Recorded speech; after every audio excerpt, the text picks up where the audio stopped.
안녕하세요. 감정평가사가 되자의 안평가사입니다. 자, 오늘은 34회 합격하신 김혜란 평가사님이 어떻게 공부하셨는지 본인의 경험을 공유해 주기 위해서 이 자리에 나와 주셨습니다. 평가사님 안녕하세요.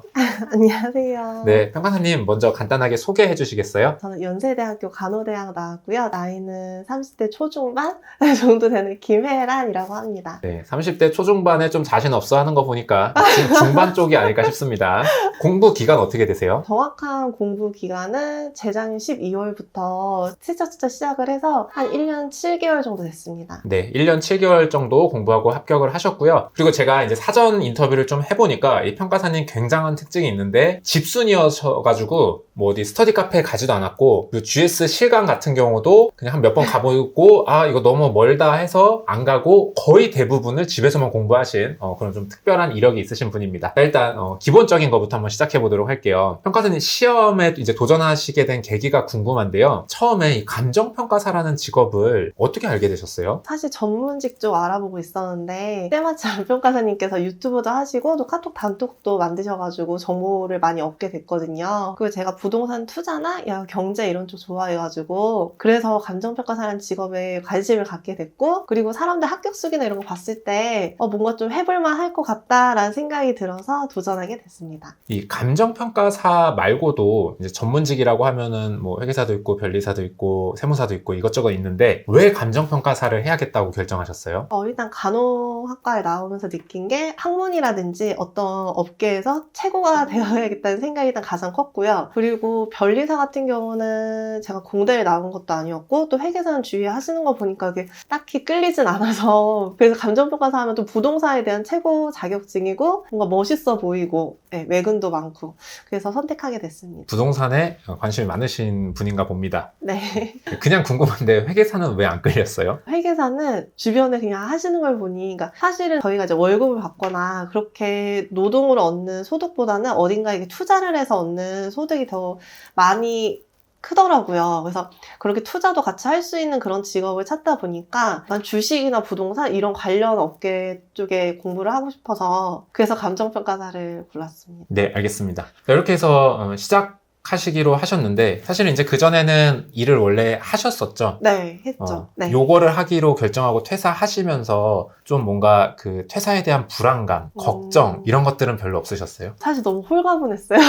진짜 일이 하기 싫었나 봐요. 근데 저 병원 그래서 되게 잘 다녔거든요. 근데 저도 좀 놀랬던 게 막상 그만두고 나니까 되게 홀가분해서 내가 별로 안 좋아했었나라는 생각이 들 정도로 좀 홀가분했고, 그리고 사실 다른 분들 이렇게 합격수기나 이런 걸 보고 시험이 안 될 거라는 불안감이 사실 좀 별로 없었던 것 같아요. 합격수기는 있지만 불합격수기는 존재하지 않기 때문에 긍정적으로 이제 생각을 하셨나 봅니다. 네. 자, 처음 시작할 때 마음가짐은 어떠셨어요? 일단 무조건 최단기로 해야겠다는 생각이 있었고, 그리고 때마침 그때 단기 합격자들이 워낙 많이 나와가지고 저도 최대한 빨리 붙어야겠다는 생각이 들어서 사실 너무 무리한 계획을 세우기도 했었습니다. 목표하시는 기간이랑 네. 최대로 한 어느 정도까지 예상을 하고 진입하셨어요? 저는 사실 제가 동차로 합격을 하려고 목표를 잡았었고요. 그리고 2년 이상 할 거라고 생각을 안 했었어요, 아예. 처음에는 이제 합격수기들 보니까 자신감 넘치게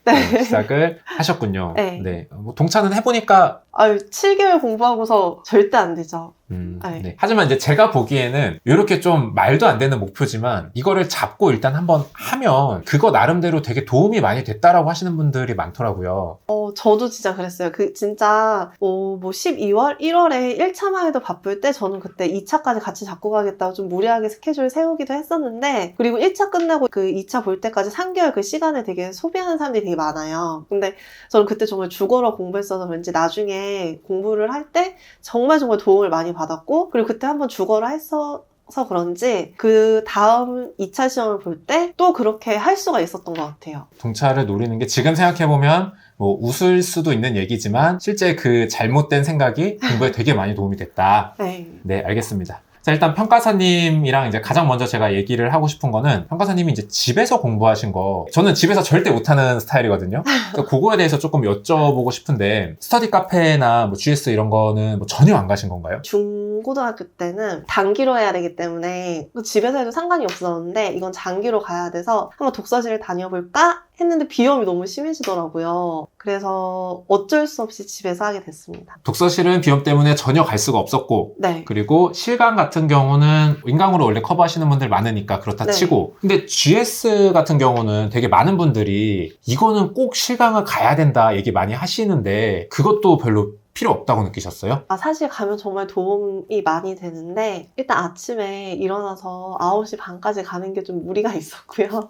몇 번 갔는데 늦어서 실무를 100분에 못 풀었었거든요. 그리고 또 항상 집에 올 때쯤 되면 시위를 해서 한 2시간이 걸렸어요. 사실 그 시간에 공부를 하던가 쉬던가 잠을 자던가 하는 게 더 효율적일 것 같아서 5번 미만으로 갔던 것 같습니다. 가보니까 그냥 집에서 해도 되겠다? 네. 조금 추가 질문인데 GS를 우리가 실강으로 들어야 한다는 이유가 뭐 실점 감각 그리고 뭐 가서 이제 강사님께 직접 질문할 수 있는 거 뭐 이런 것들을 이제 대표적인 장점으로 꼽는데 그거에 대한 불안감은 없으셨어요? 질문 제가 진짜 많이 하거든요. 그래서 강사님께 카톡으로 진짜 질문 많이 드렸어요. 진짜 많이 드렸잖아요. 제가 안평가사님께도. 그리고 실무 같은 경우에는 질문이 정말 많아서 전화를 드렸었는데 너무 시간이 길어지니까 이제 그 질문 그만하라고 하셔서 시험 2주 전에 직접 가서 1시간 동안 질문을 드렸었어요. 몰아서 1년치를. 그렇게 해서 질문은 그렇게 해결을 했고 그리고 집에서 풀더라도 시간 맞춰서 정말 스탑워치 틀어놓고서 실전처럼 풀었거든요, 저는. 그래서 저는 전혀 불안감은 없었습니다. 그러면 집에서도 실전처럼 5시간씩 내리 뭐 중간중간 쉬는 시간 있지만 네. 그렇게 똑같이 진짜 푸신 거예요, 혼자? 네, 혼자 그렇게 풀었습니다. 이게 보통은 컨디션 좋을 때는 그게 되거든요. 네. 근데 오늘 좀 피곤해, 오늘 좀 몸이 안 좋아 이러면은 사람이 나태해져서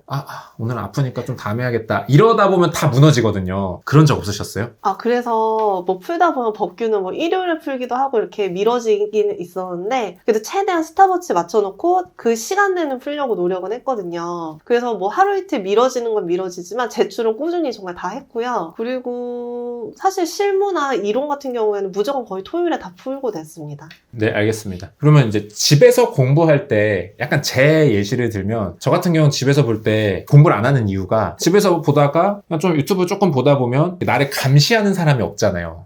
그래서 이게 보다 보면은 1시간, 2시간 그냥 가고 아니면은 잠깐 누웠다거나 잠깐 냉장고 문 열었다거나 하면은 1-2시간 지나가 있고 이런 경우가 많아서 저는 집에서 안 하거든요. 평가사님은 그런 일은 없는 사람인가요? 저도 물론 사람이니까 뭐 점심 먹을 때 TV 보거나 약간 뭐 유튜브를 한다거나 그랬는데 솔직히 스터디 점수가 좀 잘 나오고 이러면은 유튜브를 좀 많이 보고 근데 좀 안 나온다 하면은 아무래도 이 시험을 붙는 게 더 중요하기 때문에 뭐 유튜브 뭐 봐봤자 뭐 10분 자기 전에 뭐 그렇게밖에 안 봤거든요. 그래서 뭐 자기 조절 이런 건 솔직히 원래부터 중고등학교 때부터 원래 집에서 했기 때문에 딱히 어려운 건 없었습니다. 원래부터도 집에서 했기 때문에 뭐 크게 그런 것들에 대해서는 문제가 발생하지 않았다. 네. 오케이. 그리고 집에서 공부하면은 또 문제가 내가 이제 혼자 공부를 하다 보니까 좀 루즈해질 때 뭔가 내가 컨디션이 안 좋거나 뭐 공부가 잘 안 될 때 주변 사람들이 같이 공부를 하면 하고 그냥 이렇게 하다 보면 또 이게 슬럼프에서 빠져나오거든요. 혼자 하다가 이렇게 루즈해지는 경우는 그거 빠져나오기가 좀 어려운 게 일반적인데 평가사님은 이런 경우는 혹시 어떻게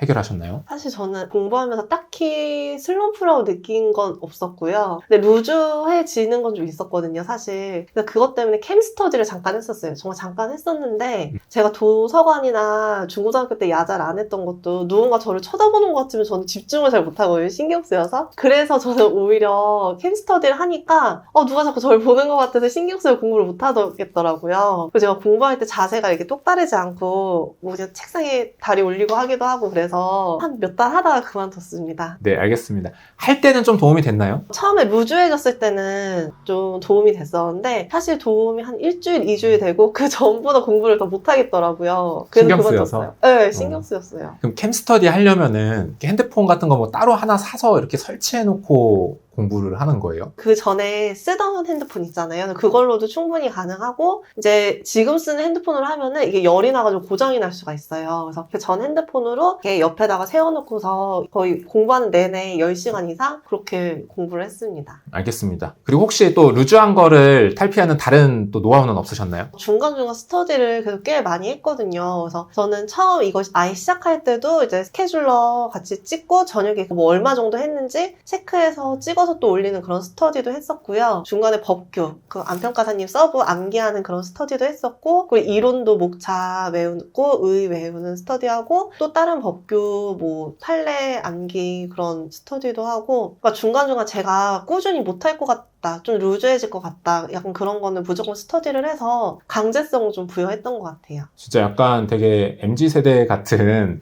그런 방법이네요. 혼자 하면서도 필요한 것들은 이렇게 사람들 모아서 온라인으로, 네, 온라인으로. 카톡으로. 네. 그런 스터디는 어디서 구하나요? 안평가사님이 만드신 그 단톡방에 가끔씩 그런 스터디를 많이 구해요. 그래서 거기에서도 구했었고, 그리고 학원 카페나 이런데 뭐 개별 스터디 구합니다 이런 글도 많이, 진짜 많이 올라와요. 근데 그래서 제가 이거 공부는 정말 좀 괜찮은 것 같다, 이 스터디는. 그러면은 제가 거기에 이제 컨택을 해가지고 그런 식으로 스터디에 참여했습니다. 그렇게 연락을 하면 네. 그 카톡으로 하는 스터디라는 건 어떻게 운영이 돼요? 일단 가장 먼저 그 스터디 팀장 되시는 분이 뭐 하루에 몇 시간 아니면 뭐 몇 시에 딱 정해서 어떻게 운영을 할 거다라는 식으로 자세하게 올려요, 글을. 그러면 그게 필요한 사람들은 그 사람들한테 연락을 해서 뭐 카톡 아니면 뭐 열품타 이런 식으로 운영이 되거든요. 근데 스터디는 정말 팀장에 따라서 다르고 정말 자신의 입맛에 따라 다 올리는 게 다르기 때문에 정말 다 달라요. 평가사님 했던 건 어떤 식으로 운영됐어요? 저는 거의 다 뭐 열품타로 몇 시간 이상 찍는 거 그런 것도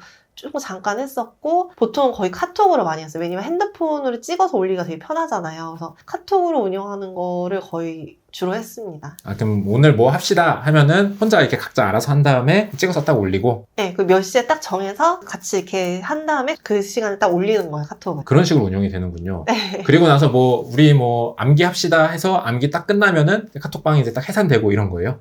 네. 그 암기 합시다면 암기를 미리 외워와서 캠을 켜놓고 이렇게 치는 거예요, 타자로. 치는 장면이 나오니까, 그리고 이제 완성이 되면은 파일 올리고 각자 자기 할 일을 하는 거죠. 얼굴을 정말 몰라요. 정말 되게 그 파편화된 현대사회의 익명성과 어떤 효율성과 이런 것들을 느낄 수 있는 새로운 방법이네요. 알겠습니다. 그리고 또 혼자 공부하면 저는 걱정되는 게 정보가 부족하진 않을까, 내가 사람들이랑 교류를 안 하니까. 이런 거, 어떤 정보의 부족, 이런 거는 어떻게 해결하셨어요? 제 주변에 감정평가사 관련된 분들이 정말 없으셔가지고 제가 정보 얻기가 정말 어려웠거든요. 그래서 스터디를 들어가면은 그분들에게 친해지면 그분들이 관련 정보나 이런 걸 많이 주시기도 하고, 그런 식으로 정보를 정말 많이 얻었어요. 근데 제가 스터디를 정말 추천드리는 게, 혼자 공부하시는 분들은 합격하고 나서도 뭐 취업, 뭐 법인 이런 정보를 정말 얻기가 어렵거든요. 그래서 이런 스터디를 하면서 오히려 정보를 얻는 게 진짜 커요. 공부도 공부인데. 그래서 스터디는 꼭 하셨으면 좋겠습니다. 그러면 혹시 내가 개별 스터디 별로 필요 없지만 정보를 위해서 개별 스터디를 꼭 해야 된다?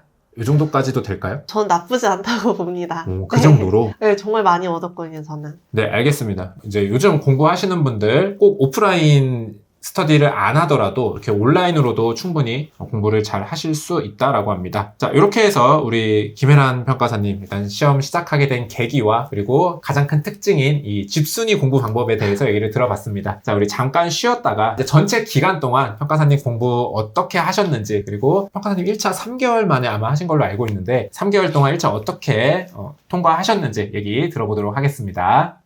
네, 안녕하세요. 감정평가사가 되자 안평가사입니다. 자, 이번 시간에는요, 우리 34회 합격하신 김혜란 평가사님 모시고 김혜란 평가사님이 어떻게 공부하셨는지 이제 본인의 경험을 나눠주는 시간 갖고 있습니다. 전체 기간 동안 어떻게 공부했는지, 개략적인 스케줄이랑 그리고 1차 공부 어떻게 하셨는지 요거 얘기 좀 들어보도록 하겠습니다. 참고로 김혜란 평가사님은 1차를 3개월에 마무리를 지으셨고 집에서만 공부한 좀 그런 특징이 있으신 분이십니다. 진입하신 게 21년 12월이라고 들었어요. 네. 근데 이때는 이제 공부를 좀 제대로는 못했다. 네, 인강만 거의 하루에 3-4시간씩 들었고요. 거의 뭐 공부에 집중을 제대로 못했습니다, 그때는. 뭐 집중을 못했던 거는 개인 사정 때문에 그런 일이 있었습니다. 네, 알겠습니다. 그럼 언제부터 본격적으로 하신 거예요? 2022년 1월부터 본격적으로 시작을 했고요. 그때도 1차는 사실 그렇게 어려울 것 같지 않아서 그렇게 막 죽어라 하지 않았어요, 2차처럼. 그래가지고 또 이제 1차는 3달 만에 붙으셨다고 하시는 분이 너무 많으셔가지고 사실 이렇게 어려울 거라는 생각은 안 했었어요. 나는 3달이면 충분하다. 네. 라고 이제 생각하셨다. 근데 그런 얘기도 있잖아요. 3달 동안 붙은 사람들은 이제 살아남은 사람이고 그쵸. 떨어진 사람이 훨씬 많다. 혹시 이런 얘기는 안 들으셨어요? 저는 붙을 거라고 생각했습니다. 알겠습니다. 네. 그러면은 그 3달 하시고 네. 점수는 몇 점 정도 나오셨어요? 그때 고득점을 못했어요. 확실히 기간이 짧다 보니까 뭐 저도 자신이 있었던 게 60점만 넘으면 된다는 생각이었어서 평균 65점으로 합격을 했고요. 과목별로 말씀을 드리면 회계는 52.5점, 그 다음에 경제는 65점, 그 다음에 민법은 72.5점, 감가법은 70점, 그 다음에 부원론은 65점으로 합격했습니다. 뭐 고득점 아니라고 하시는데 사실 네. 65점이면 굉장히 준수한 점수죠. 근데 제가 궁금한 거는 네. 나 3달 만에 할 수 있겠다라고 생각한 어떤 이유가 있으신가요? 여태까지 살면서 다른 사람이 뭐 몇 개월 공부했는데 합격했다 했는데 그거를 따라갔을 때 제가 못했던 적은 없었거든요. 그래서 남들이 3개월 하니까 나도 3개월은 할 수 있겠다라는 생각이 그냥 들었었어요. 자신이 있었어요. 그거는 어떤 뭐 대학교 기간 동안 공부했던 경험이나 아니면 뭐 입시 공부를 했던 경험 이런 걸 바탕으로 한 건가요? 네. 여태까지 공부를 한 경험이 좀 있잖아요. 중고등학교나 뭐 대학교 그 이후에 그랬을 때 다 그렇게 했던 것 같아요. 남들보다 더 길게 공부한 적은 없습니다. 과거 경험에 의한 이제 자신감으로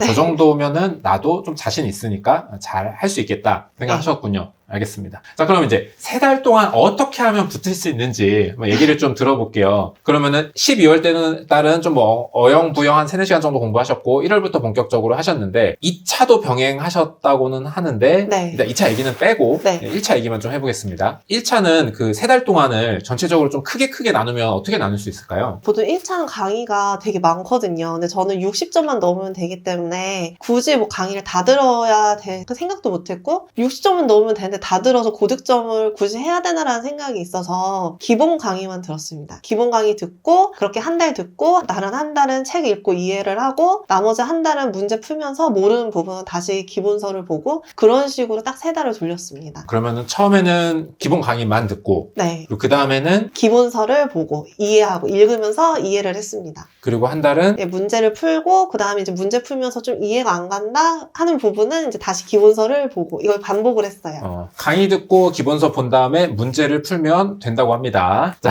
그러면은 강의는 이제 어떻게 들으셨는지 궁금합니다. 그럼 한 달 동안 그 5과목의 기본 강의만 다 들으신 거예요? 네, 일단은 제가 공부를 했던 게 아니라 전 직장을 다녔다가 다시 새로 공부를 하는 거라 공부가 정말 하기 싫더라고요. 그래가지고 인강으로 때웠어요. 그래가지고 그냥 한 달은 인강을 쭉 들었거든요. 그래서 뭐 듣다가 이해가 안 되면 뭐 다시 듣거나 그러면서 책을 먼저 쭉 해독을 한다기보다 5과목을 한 달 동안 몰아서 다 들었어요, 정말. 보면서 뭐 회계를 듣다가 뭐 지겨우면은 갑자기 뭐 부원론을 들었다가 정말 뜬금없이 그러니까 최대 제가 집중할 수 있고 즐길 수 있게끔 그때그때 기분에 따라서 맞춰서 들었던 것 같습니다. 그렇게 들으면 네. 싫어하는 과목 끝에 남잖아요. 그쵸, 많이 남았죠. 그럼 그때는 울면서 그냥 몰아듣고 네, 그래서 항상 공부할 때 울면서 끝에 공부를 하거든요. 그래서 민법하고 뭐 강간법은 울면서 공부했습니다. 알겠습니다. 그럼 이렇게 기본 강의를 몰아들으면 저는 제가 부딪혔던 거는 처음에는 쉬운 부분은 쭉 들어도 어느 정도 이해가 가요. 근데 갑자기 이제 어느 순간부터는 살살 이해가 안 가기 시작하다가 이 살살 이해가 안 가던 게 나중에 스노우볼이 굴러서 뒤에 가면은 그냥 구경하고 있는 것 정도가 되는 경우가 저는 많았거든요. 평가사님 어떠셨어요? 그래서 중간중간 이해가 안 되면 다시 듣기도 하고 그리고 어차피 60점만 넘으면 되는 시험이니까 제가 100% 이해할 필요는 없다고 생각을 해서 그래서 일단은 그냥 무조건 들었어요. 그리고 듣다가 뭐 기본서 볼 때 만약에 이 부분이 이해가 안 간다면 솔직히 인강을 다시 보기도 하고 그런 식으로 했습니다. 네. 일단 첫 달은 그냥 쭉 돌리고 네. 필요하면 두 번째 달 기본서 보는 달에 필요하면 좀 발췌해서 다시 듣기도 하고 네. 알겠습니다. 그럼 기본 강의에서 뭐 문제 풀라고 하는 거나 뭐 숙제 내주는 거 이런 거는 그런 거는 당연히 했었어야 하지만 공부가 하기 싫은 달이었기 때문에 그냥 일단은 무조건 다 나갔습니다. 일단은 그래서 공부량을 대충 짐작을 한번 해봤어요. 그래서 회계는 한 이 정도 분량이겠구나. 그래서 그 감을 잡으려고 일부러 인강을 한번 쭉 돌리기도 했습니다. 알겠습니다. 자, 그럼 두 번째 달 한번 얘기해 볼게요. 두 번째 달에는 기본서를 이해하는 공부를 했다라고 하는데 회계 같은 경우는 사실 이 문제를 풀어봐야 되잖아요. 근데 이거 어떤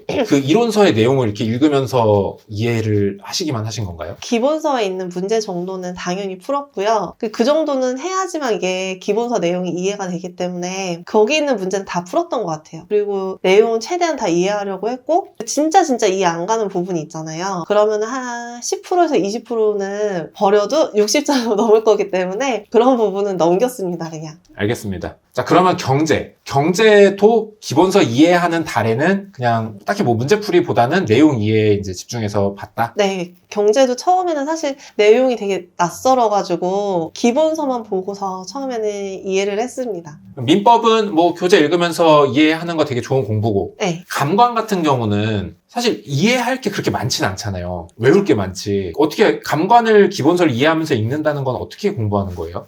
사실 감각을 이해한다기보다 그러니까 기본서를 볼 때 그냥 암기를 같이 하는 거예요, 그때. 그래서 암기도 같이 하고 해서 같이 이렇게 필기하면서 암기하고 그걸 외울 거 이렇게 정리하고 하면서 기본서를 보고 나서 문제풀이를 바로 할 수 있게끔 기본서를 암기하고 넘어갔습니다. 아, 암기가 필요한 과목은 기본서를 읽을 때 암기할 준비까지 해놨다. 네. 알겠습니다. 부활론 같은 경우는 뭐 네, 쉬우니까.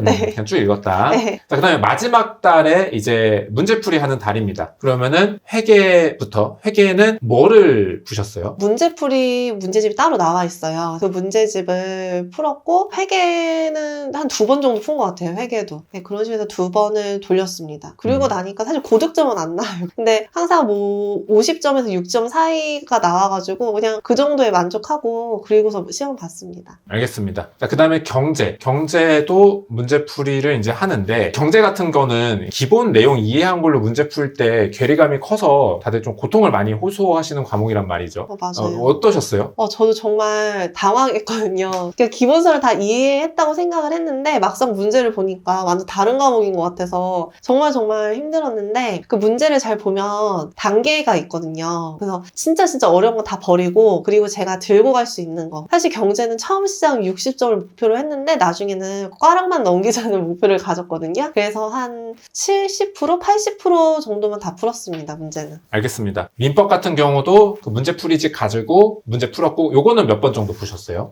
사실 회계 경제 빼고는 부원론, 감관법, 민법 다 한 번씩밖에 안 풀었습니다. 네. 그렇군요. 감관법도 한 번 풀고 부원론도 한 번 풀고. 네. 그러면은 감관법 같은 거 오케이. 사실 감관이나 뭐 민법, 부원은 이렇게 문제풀이 자체가 엄청 뭐 많이 안 해도 기본 내용이 탄탄하면은 뭐 그냥 어차피 OX 퀴즈니까 문제풀이가 적을 수 있다고 생각하는데 대신에 반대로 이 감관, 특히 감관 같은 경우는 우리가 암기에 되게 힘들어하는 과목이잖아요. 문제풀이 하실 때는 암기를 어떻게 해결하셨어요? 그 암기하라는 부분 외에도 문제가 나와서 문제를 풀고서 제가 암기 안 한 부분을 기본서에 표시를 해놨어요. 그래서 문제 전에 이 기본서만 한번 보고도 풀고 갈 수 있게끔 그렇게 기본서를 정리를 하려고 사실 문제풀이를 했습니다. 그래서 문제풀이는 그런 식으로 한번 하고서 범위를 딱 정하고 그리고 나서 시험 전에는 아예 감관법 암기를 계속 그 기본서만으로도 이어갔습니다. 오히려 이제 감관 같은 경우는 암기할 거를 이제 만들어 놓는 데 집중하시고 사실상 암기를 좀 더 많이 했다. 그러면 이게 한 달 동안 네. 회경을 문제풀이집을 2회독하고 민법 한 번, 감관법 한 번, 부원론 한 번 네. 하면서 감관은 거기에 암기까지. 이게 한 달 동안 가능한가요? 안 되죠. 감관법은 그래서 기본서를 이해할 때 같이 암기를 했었던 거죠, 그때. 사실 감관법 말고도 회계, 민법, 뭐 다른 과목 또 기본서를 이해한다라는 게 사실 정말 이해만 한 게 아니라 암기도 같이 간 거거든요. 그리고 문제풀이 할 때 그 문제집뿐만 아니라 시험 전에 뭐 일주일 정도는 기출문제도 풀었어야 되기 때문에 사실 한 3주 정도 했던 것 같습니다. 문제풀이는. 문제풀이는 3주 정도 했다? 네. 그리고 회계 경제는 문제풀이 2번씩 했다고 하는데 사실 이게 제대로 된 완벽한 이해도는 아니고요. 어려운 거는 솔직히 이렇게 X표 쳐서 다시는 안 풀고 그 다음에 제가 가지고 가야겠다고 생각하는 문제는 뭐 동그라미를 치고 또 세모를 치고 이런 식으로 저만의 표시를 했었어요. 그래서 그 문제만 다시 봤거든요. 그래서 다시 이해독을 할 때는 사실 한 며칠 안 걸렸었습니다. 근데 그런 건 없으셨어요? 저는 여기에다 이렇게 동그라미를 쳤지만 그럼 이 동그라미는 내가 풀 수 있기 때문에 다음에 이제 안 본다라는 거잖아요. 네. 아, 내가 이거를 나중에 기억할 수 있을까? 하는 그런 느낌, 그런 불안감은 없으셨어요? 그래서 그런 건 세모로 따로 표시를 했었어요. 그래서 완벽하게 제가 아는 것 같지가 않아도 그 맞는 않는 경우도 있잖아요. 근데 그런 경우는 세모로 표시를 해서 두 번째 봤을 때 또 봤습니다. 아, 그거는 세모다? 네. 알겠습니다. 자, 이렇게 해서 문제풀이를 하고 나서 시험 봤더니 이제 전체적으로 한 평균 65점 정도 나왔다. 네. 아, 근데 보통 1차를 이제 일반적으로 한 6개월 정도를 저는 보는데 3개월 동안에 어떻게 이게 가능했었죠? 저도 사실 이게 논술이었으면 저도 불가능했을 텐데 객관식이잖아요. 그래서 눈에 일단 바르는 게 가장 중요하거든요. 그래서 객관식이고 그다음에 평균 60점은 넘으면 되고 그리고 제 주변에 그 스터디 같이 하시는 분은 직장을 다니시면서도 3개월 만에 하신 분도 있으시거든요. 사실 1차를 3개월 만에 붙는 게 제 생각에는 그렇게 어려운 일은 아닌 것 같습니다. 혹시 그럼 본인이 네. 아, 나는 확실히 이런 점 때문에 1차 공부는 좀 적합한 특징이 있다. 적합한 뭐 어떤 자질이 있다. 이런 거 혹시 느껴보신 적 있으신가요? 사실 객관식 시험을 그렇게 어렵게 생각을 해본 적이 없고요, 처음에는. 그래서 1차는 뭐 이렇게 어려울 것 같지도 않았고, 그리고 저는 원래 좀 수학에 좀 자신이 있어서 보통 1차 가장 어려워하는 게 회계 경제잖아요. 그래서 회계 경제에 자신이 있었지만 성적은 낮게 나왔잖아요. 하지만 그래도 처음 시작할 때는 자신은 있었습니다. 그리고 제가 1차 시험 전에는 거의 한 13시간 이렇게 공부했거든요, 그때. 근데 시험이 일단 닥치면은 약간 미치는 것 같아요, 제가. 그리고 집중력이 정말 좋아지고 그때 보는 거는 거의 다 암기가 되고 이해가 될 정도로 진짜 집중력이 최상이었던 것 같습니다. 네. 아, 집중력이 제가 듣기에도 되게 좋으신 편인 것 같아요. 그 몰입해서 이해하면서 어느 정도 암기까지도 커버하시고 그 되게 한번 볼 때 네.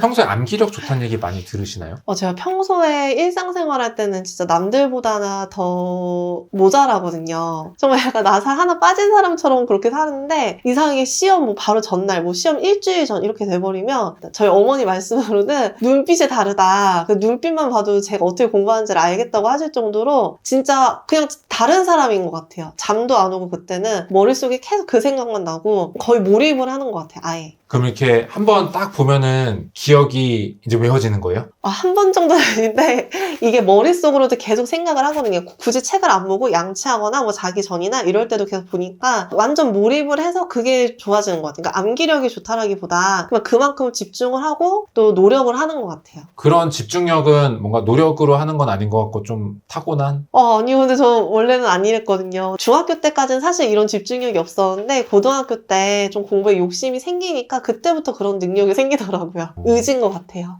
알겠습니다. 자, 이렇게 해서 이제 요런 좀 특징이 있으신 분이 이제 요런 식으로 공부해서 1차를 한 3개월 정도 공부하시고 합격하셨다라고 합니다. 사실 이제 김혜란 평가사님 같은 경우는 이제 공부 방법도 다 과목별로 비슷했고 크게 막 사실 워낙 짧게 하시다 보니까 막 유의미한 기억이 남는 게 별로 없다고 하셔서 이제 과목별에 대한 얘기보다는 전체적으로 어떻게 공부하셨는지 얘기 들어봤습니다. 자, 1차 공부 방법은 여기까지 듣고요. 자, 잠시 쉬었다가 우리 이제 중요한 이제 실무부터 어떻게 공부하셨는지 얘기 들어보도록 하겠습니다.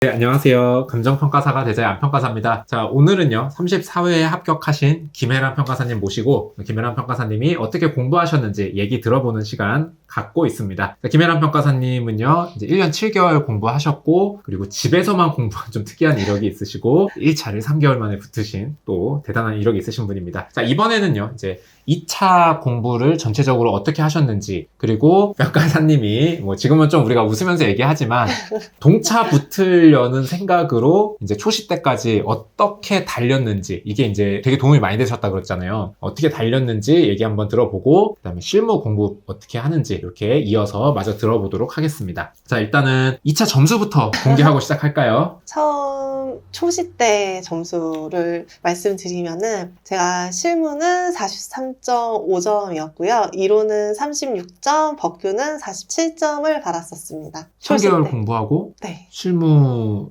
40 초반, 법규 40 후반. 이론은 조금 아쉬웠네요. 네. 초시 공부 어떻게 하셨는지 한번 얘기 들어볼게요. 일단은 선행은 조금 하셨다고 하셨어요. 1차를 3개월 하는 와중에서도 선행을 조금 했다. 네, 사실 1차를 3개월로 잡았기 때문에 제가 2021년 12월에 시작을 할 때 사실 동차가 목표였거든요. 7개월밖에 안 남았지만 그래서 그때 2차 인강을 하루에 한 4, 5시간씩 뭐 3, 4시간씩 이렇게 가볍게 듣고 그리고 나서 그래서 1차는 1월부터 본격적으로 시작을 했습니다. 그리고 1차 공부를 하는 중간중간에도 안평가사님 서브 스터디를 만들어서 1시간씩 그 서브 암기도 같이 했습니다. 그러면은 초반에 조금 2차 약간 몰아듣고 중단하고 1차를 이제 집중하셨고 네. 그러고 나서 이제 1차 합격하고 다시 뭐 공부하려고 하면 기억이 좀 나시나요? 정말 하나도 안 나요.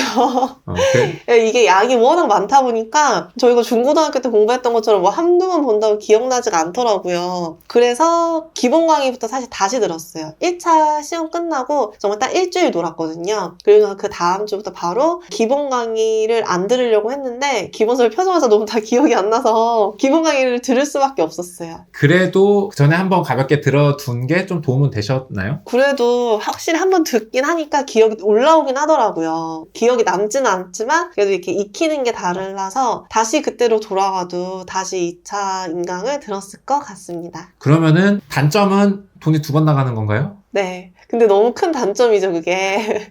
근데 제가 후에 말씀을 드리겠지만 실무는 2개년치를 들었거든요. 그래서 사실 그렇게 돈 낭비가 조금 아주 심하지는 않다고 생각을 합니다. 알겠습니다. 어차피 이제 2개년치 정도를 뭐 소화하기 때문에 뭐 그 정도는 뭐 할 수 있다. 알겠습니다. 근데 또 궁금한 거는 그 시리법을 한번 쭉 듣고 그 다음에 법규만 조금 더 개별 스터디를 가져갔잖아요.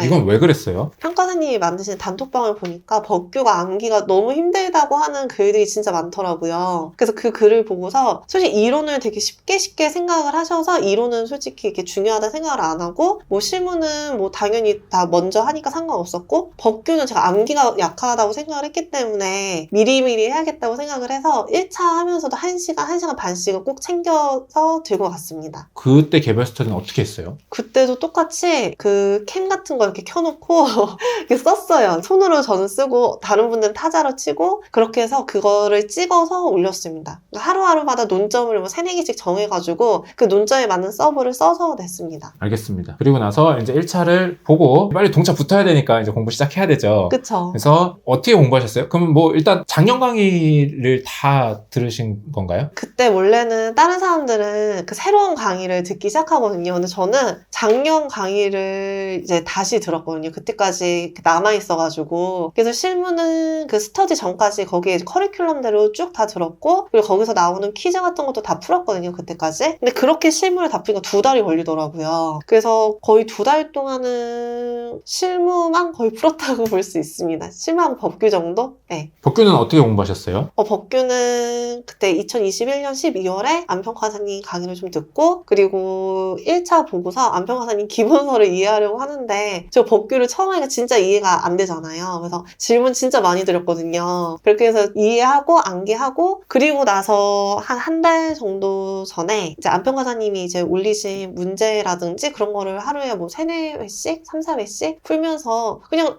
특별한 거 없었어요. 정말 안평가사님 그 강의 그대로 그 커리큘럼대로 그냥 따라갔습니다. 아, 그거를 이제 3개월에 압축해서 그냥 나는 다 끝냈다? 네, 뭐 특별한 방법 없고 정말 그냥 그 커리큘럼대로 압축만 한 것 뿐입니다. 아, 그러면은 그 정리해보면 결국은 이제 1차 끝나고 2차까지 3개월이 있잖아요. 네. 그 중에 2개월은 실무를 주력으로 하면서 네. 법규는 기본서 이해하고 네. 이론은? 이론은 안 했습니다. 안 했어요. 배짱이 좋습니다. 동차 붙어야 되는데. 자, 그렇게 했고 그리고 나서 이제 마지막 한 달은 이제 실무도 그 작년 거 남아있는 문제 싹 다 갖다 풀고 네, 스터디 문제를 풀었습니다. 다 갖다 풀고 이론은 이제 강의 듣기 시작하고 네. 그리고 법규는 이제 어쨌든 그 남은 커리큘럼에 있는 문제들 다 갖다 풀었다. 네, 그랬습니다. 자, 그럼 궁금한 게 결국은 남들이 한 6개월치 커리큘럼은 3개월로 줄인 셈이 되는데 네. 그 문제를 다 풀려면은 시간이 부족하지 않나요? 실무 같은 경우는 진짜 다 부족하고 뭐 법규나 이론 같은 것도 써야 되잖아요. 1회가 100분이기 때문에 이거를 할 수가 없어요. 그래서 그냥 눈으로 읽었습니다. 문제를 보고 그래서 대충 이렇게 풀면 되겠다라고 생각을 하고 그러고 나서 정답을 보고 그런 식으로 해서 시간을 거의 한 3분의 1, 4분의 1로 줄였던 것 같습니다. 아, 실무도 눈으로 푸셨고요. 네, 실무도 눈으로 풀어서 실질적으로 제대로 된 100분짜리 문제를 실제로 가서 처음 풀었었어요. 그래서 정말 긴장을 많이 했거든요. 네, 처음 풀었습니다. 아, 오케이. 자, 그러면은 그 동차하는 기간 동안 이제 압축해서 많이 공부를 해야 되니까 네. 눈으로 풀었다고 했는데 실무는 눈으로 푸는 건 어떻게 푸는 거예요? 일단 문제를 봤을 때 우리가 보통 뭐 3방식이라고 하면 이건 어떻게 푸는지 그 방식이 있을 거 아니에요. 여러 가지 방식이. 그래서 이거는 수익하는 법, 뭐 무슨 법 이렇게 방법을 머릿속으로 떠올려요. 이렇게 풀었을 것이다. 그리고 그 자료를 봤을 때도 이 자료가 이렇게 사용이 됐을 것이다 라고 추측만 하는 거예요. 그리고 나서 답을 보고서 이건 진짜 이렇게 풀렸네? 또 이거는 아닌가? 라고 하면서 제가 푸는 방식이 맞는지 아닌지만 확인을 했습니다. 그리고 제가 강의를 하는 내내 실무는 답을 맞추기가 어렵다고 하고 그 푸는 방법을 자꾸 강조를 하시더라고요. 그래서 제 푸는 방법이 맞는지만 계속 확인을 하고 넘어갔습니다. 아, 그렇게 어떻게 보면 좀 이제 크게 풀어 나가신 거네요. 네네, 맞아요. 큰 틀만 보고 넘어갔습니다. 네. 알겠습니다. 그 다음에 이론 같은 경우는 기본 강의 듣고 문제 풀긴 하셨을 거 아니에요? 사실 이론이 진짜 제일 어려웠었는데 이론은 너무 감이 안 잡히더라고요. 그래서 기본서를 먼저 보려다가 기본서를 보고 한숨이 나서 기출문제를 제일 먼저 풀었어요. 그래서 기출문제를 하루에 한 3, 4일씩 그냥 눈으로 읽고 그리고 나서 이제 기본서를 옮겨가서 기본서를 한 2번 정도 봤습니다. 자, 그러면 그 3개월 단기 스퍼트 할 때 잠깐 1호 공부 방법 조금 더 궁금한데 네. 강의 들었어요. 네. 강의 듣고 기출문제를 푼 게 아니라 기출문제는 읽었어요. 그렇죠. 못 풀죠. 기본서를 본 적이 없으니까 그 문제에 대한 지식이 아예 없잖아요. 그래서 기출 문제를 한 번씩 보고서 이제 이론 문제가 이런 식으로 나오는구나라고 생각을 하고 그리고 나서 기본서를 봤죠. 근데 보통은 기출 문제 답이 그 전형적인 문제는 기본서에 있는 내용을 그냥 복붙한 거기 때문에 그렇게 돼버려도 굳이 이렇게 기본서를 보는데 어려움이 없더라고요. 그래서 그렇게 했습니다. 아, 오히려 기출문제 보고 대충 이렇게 푸는구나를 먼저 익힌 다음에 기본서를 이제 보기 시작했다. 네. 알겠습니다. 문제는 안 풀어보신... 네, 처음 풀었습니다. 실전에 가서. 알겠습니다.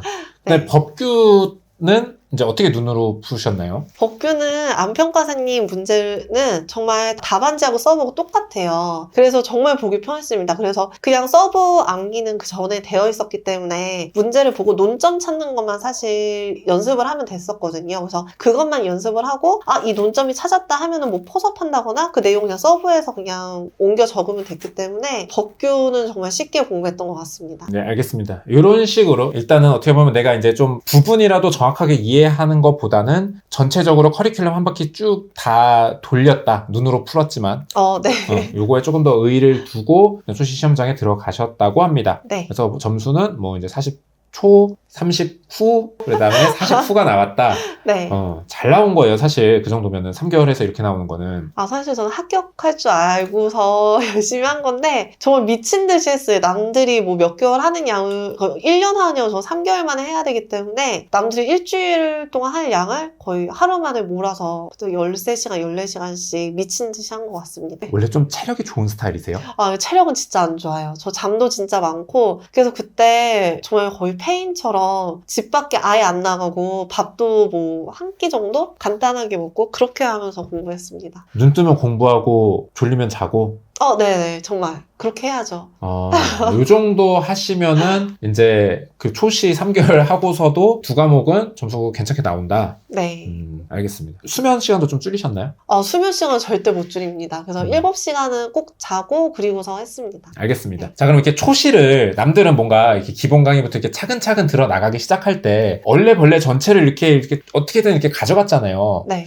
이렇게 공부하는 거 돌이켜 봤을 때 내가 이렇게 그냥 그때그때 나오는 숙제 꼼꼼히 하고 하나하나 이해하면서 공부하는 거와 비교해 봤을 때 어떤 거 같아요? 다시 돌아가도 이제 나는 그렇게 할 것인가? 저는 무조건 다시 할 생각이고요. 그 내용을 제가 꼼꼼하게 보진 못했지만 그렇게 한번 처음부터 끝까지 한번 보고 나니까 실무는 이 정도 양이구나 그때부터 감이 잡히더라고요. 그리고 대충 무슨 내용이 있고 그런 걸 감이 잡히니까 나중에 다시 공부를 할 때 제가 부족한 부분이 어느 곳이고 그리고 어느 부분을 채워야 할지 감이 오니까 그런 부분이 정말 좋았던 것 같습니다. 알겠습니다. 근데 이렇게 공부하시는 분들이 약간 조금 난감해 하시는 게 이렇게 공부하고 나면은 사실 기본 강의가 이제 또 차근차근 올라오잖아요. 그래서 약간 커리큘럼이 좀 꼬였다라는 느낌에 뭐부터 어떻게 해야 되지라는 고민을 좀 많이 하시거든요. 맞아요. 저도 진짜 고민 많이 했었거든요. 그리고 다른 사람은 올해 강의를 듣는데 저는 작년 강의를 들으니까 또 내용이 바뀐 건 또 없는지, 그리고 다른 사람은 꼼꼼히 공부하는데 저는 설렁설렁 공부하는 게 아닌지 불안했는데, 그래서 기본서를 굉장히 꼼꼼하게 보고 그리고 사람들한테도 질문을 굉장히 많이 하면서 채워나갔던 것 같습니다. 근데 결국에는 뭐 차이가 없는 것 같습니다. 네.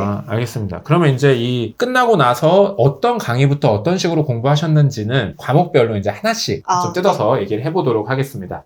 네, 안녕하세요. 감정평가사가 되자의 안평가사입니다. 자, 오늘은요, 34회에 합격하신 김혜란 평가사님 모시고, 김혜란 평가사님이 어떻게 공부하셨는지 얘기 들어보는 시간 갖고 있습니다. 자, 김혜란 평가사님은요, 이제 1년 7개월 공부하셨고, 그리고 집에서만 공부한 좀 특이한 이력이 있으시고, 1차를 3개월 만에 붙으신 또 대단한 이력이 있으신 분입니다. 자, 그러면 이제 실무 편이니까 네. 실무 이제 시작하도록 하겠습니다. 점수가 어떻게 되시죠? 점수가 높진 않아요.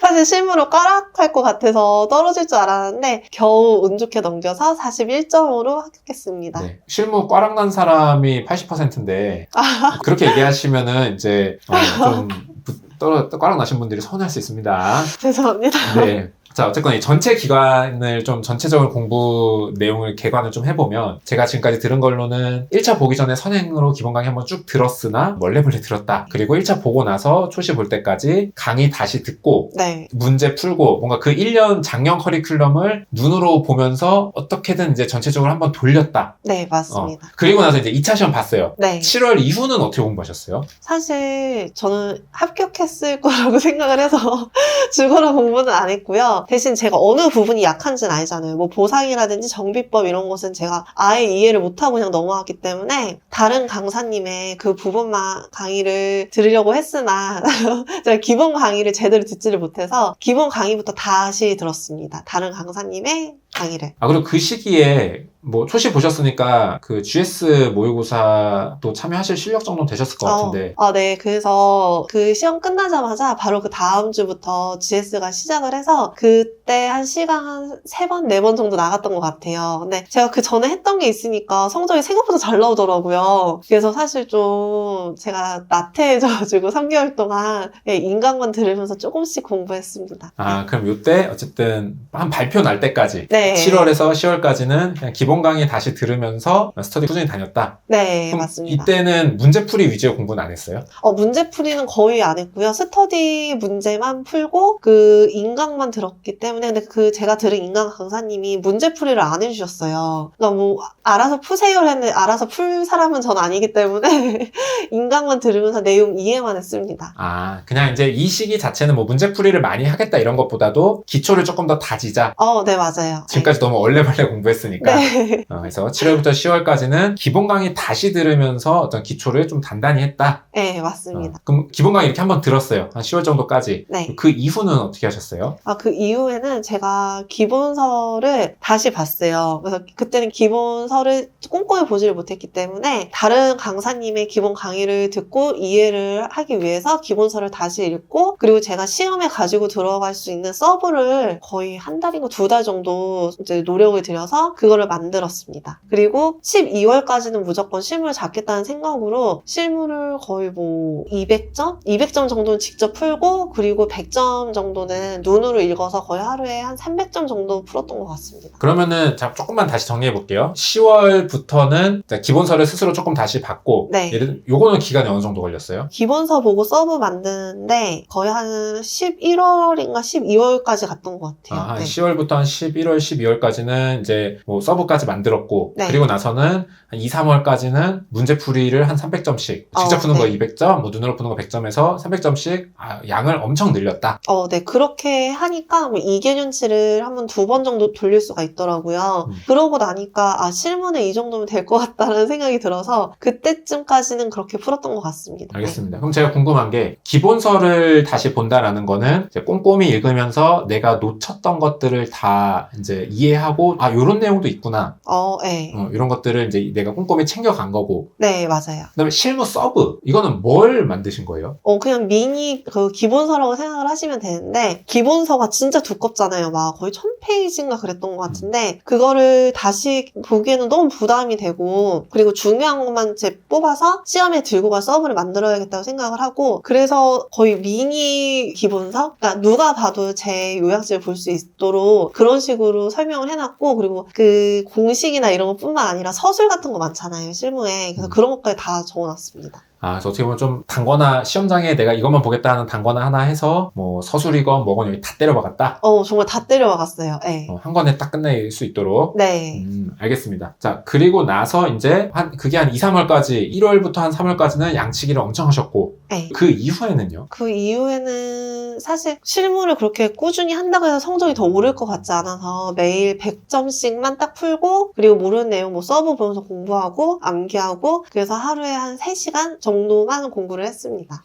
그러면은 한 3월까지만 실무 좀 열심히 하시고 이후부터는 이제 실무 조금 줄이고 이제 이론 복규? 네, 이론 복규 시작했습니다. 그럼 궁금한 게 어느 정도 느낌이 왔을 때 이제 좀 된 것 같다. 이제 좀 줄여야겠다. 이렇게 생각하셨어요? 사실 그 전에는 문제를 보면 이게 3방식 말고는 이게 무슨 문제지? 뭐 정비법 문제인가? 아무것도 몰랐었거든요. 근데 그렇게 한 몇 달 동안 300점씩 보고 하니까 이 문제는 무슨 문제고 그리고 제 서브에 어느 부분을 이용해서 풀어야 되는지 그런 게 딱 떠오르더라고요. 그래서 그때부터 실무는 이제 더 많이 안 풀어도 괜찮겠다라는 생각이 들어서 그때부터 실무를 100점씩만 풀었습니다. 알겠습니다. 그리고 아까 얘기하신 것 중에 이제 공부한다고 더 늘 것 같지가 않다라고 얘기를 하셨잖아요. 그러면은 뭔가 이렇게 스터디 등수가 되게 높으셨거나 뭔가 어떤 이유에서 그렇게 생각하신 거예요? 사실 제가 못 푸는 문제가 기본서에 있었으면 내가 뭐 실력이 부족해서 점수가 안 나오겠구나 생각을 하겠는데 막상 스터디 점수가 높진 않았지만 제가 못 푼 문제를 다른 사람도 못 풀고 그리고 스터디 등수 점수를 보면 제가 60점대 후반이어도 뭐 200등 넘어가는 경우가 되게 많았거든요. 그래서 굳이 그렇게까지 시간을 들여서 뭐 5점, 10점을 더 늘릴 그 효율성이 없다고 생각을 했기 때문에 뭐 실무는 솔직히 실전에서 60점 후반이면 정말 높은 점수잖아요. 그래서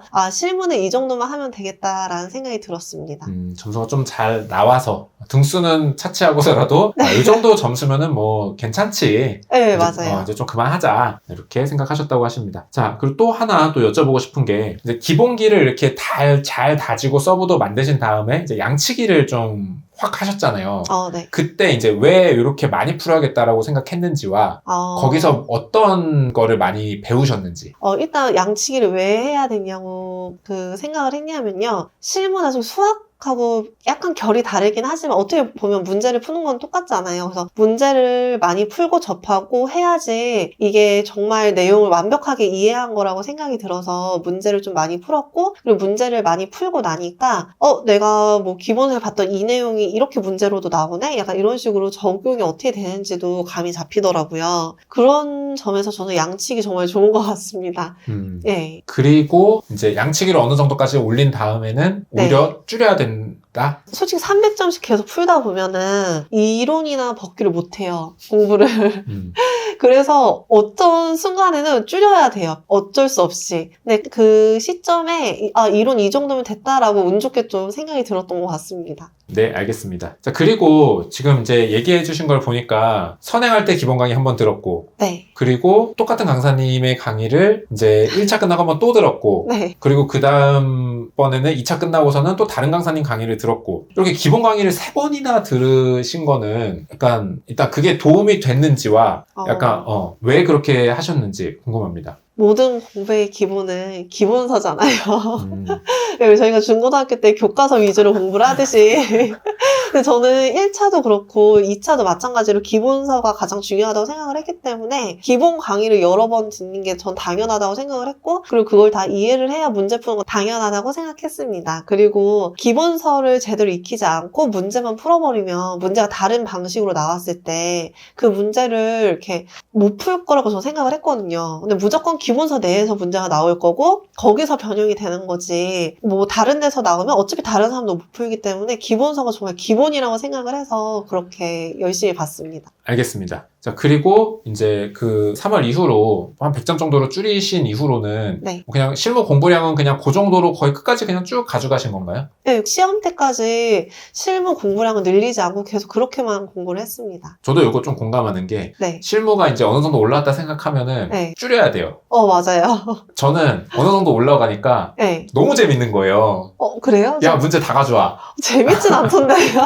그리고 네. 막 더 풀고 싶은 거예요. 막 이제 풀리니까. 어. 그래서 공부를 많이 하다가 이제 네. 걷기를 못해서 1년 더 공부했습니다. 네, 그렇습니다. 그게 이제 적정 수준에 오르면 이제 내려놓아야 될 것 같아요. 그리고 맞아요. 어차피 양치기를 올릴 수 있는 것도 또 이제 어느 정도 이게 선이 있기 때문에. 맞아요. 고득점 하는 사람은 제가 이론을 더 공부한다고 해서 올릴 수 있는 게 아니더라고요. 타고나는 사람들이 있어요, 보면. 네, 그래서 한계를 알았을 때 이제 그만두는 게 중요한 것 같습니다. 알겠습니다. 자, 뭐 대체로 이 정도 공부하셨고, 그럼 이렇게 마지막으로 요즘을 한번 드려볼게요. 자, 실무는 뭐가 중요한가요? 제가 아까 전에도 강조를 했듯이 기본서를 보는 게 가장 중요한 것 같습니다. 예, 문제를 풀려면 정비법이나 보상은 이론이 정말 중요하거든요. 그래서 기본서가 일단 가장 중요한 것 같습니다. 그럼 기본서만 보면 되는 건지, 문제풀이와의 어떤 균형, 이거에 대해서는 뭐가 더 중요하고, 아니면 뭘 먼저 해야 되고, 아니면은 뭐 약간 문제풀이와의 균형은 어떻게 잡아나가야 될까요? 사람마다 약간 다른 것 같은데 저는 문제 푸는 속도가 원래 좀 빨랐거든요. 그래서 시간 내에 들어오는 게 문제가 되지 않았기 때문에 저는 기본이라든지 이론 부분에 집중을 했었고, 근데 주변 사람들을 보면 그 완주를 못하는 사람들이 정말 많은데 그런 분들은 시간 내에 빨리빨리 푸는 걸 연습을 진짜 많이 해서 양치기를 많이 하시더라고요. 그래서 그런 분들은 문제풀이 비중을 더 늘리시는 게 좋지 않을까, 개인적인 생각입니다. 평가사님은 뭔가 이렇게 기본적으로 좀 뭔가 빨리빨리 빠르고 이런 스타일이어서 남들이 보통 양치기 하면서 그 어떤 테크닉적인 부분, 그러니까 뭐부터 보고 뭐 어떻게 하고 뭐 어떻게 해야 좀 빨라지고 이런 100분의 100점을 완주하기 위해 익숙해지는 그 기간이 약간 없으셨던 분 같아요. 그러다 보니까 이렇게 이제 문제풀이보다는 기본기를 되게 강조를 하시는 것 같고, 저도 이제 공부 순서는 이게 맞다고 생각하거든요.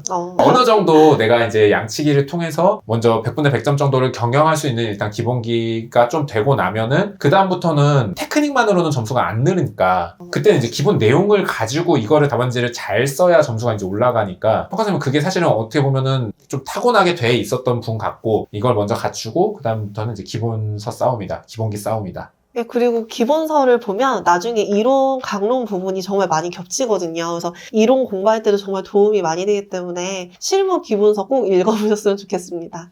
그럼 이거 여쭤볼게요. 실무할 때 완주를 중시하시는 분이 있고 정말 꼼꼼하게 풍부하게 답안을 쓰는 걸 좀 중시하시는 분도 있는데, 그거에 대해서는 어떻게 생각하세요? 저는 사실 성격이 꼼꼼하진 않아요. 그래서 어느 정도 성적이 오르는 건 빠른데 아예 고득점까지는 잘 못 올라가거든요. 근데 주변을 보니까 꼼꼼하게 푸시는 분들은 거의 완주를 못 하세요. 근데 저는 문제가 어렵든 쉽든 무조건 완주는 무조건 하거든요. 근데 기출 문제나 뭐 이렇게 실전에서 점수 나오는 걸 보면 완주는 무조건 해야 되고, 그리고 어떤 문제가 어렵고 어떤 문제가 쉽게 나올지를 모르기 때문에 모든 문제는 다 다뤄야 된다고 생각을 하기 때문에 완주를 목표로 공부를 해야 된다고 생각을 합니다. 완주가 우선이다. 네. 네, 그렇다라고 하십니다. 알겠습니다. 자, 그러면은 우리 실무 공부 방법은 일단 여기까지 들어보고요. 잠시 쉬었다가 이론 공부 방법 얘기 들어보도록 하겠습니다.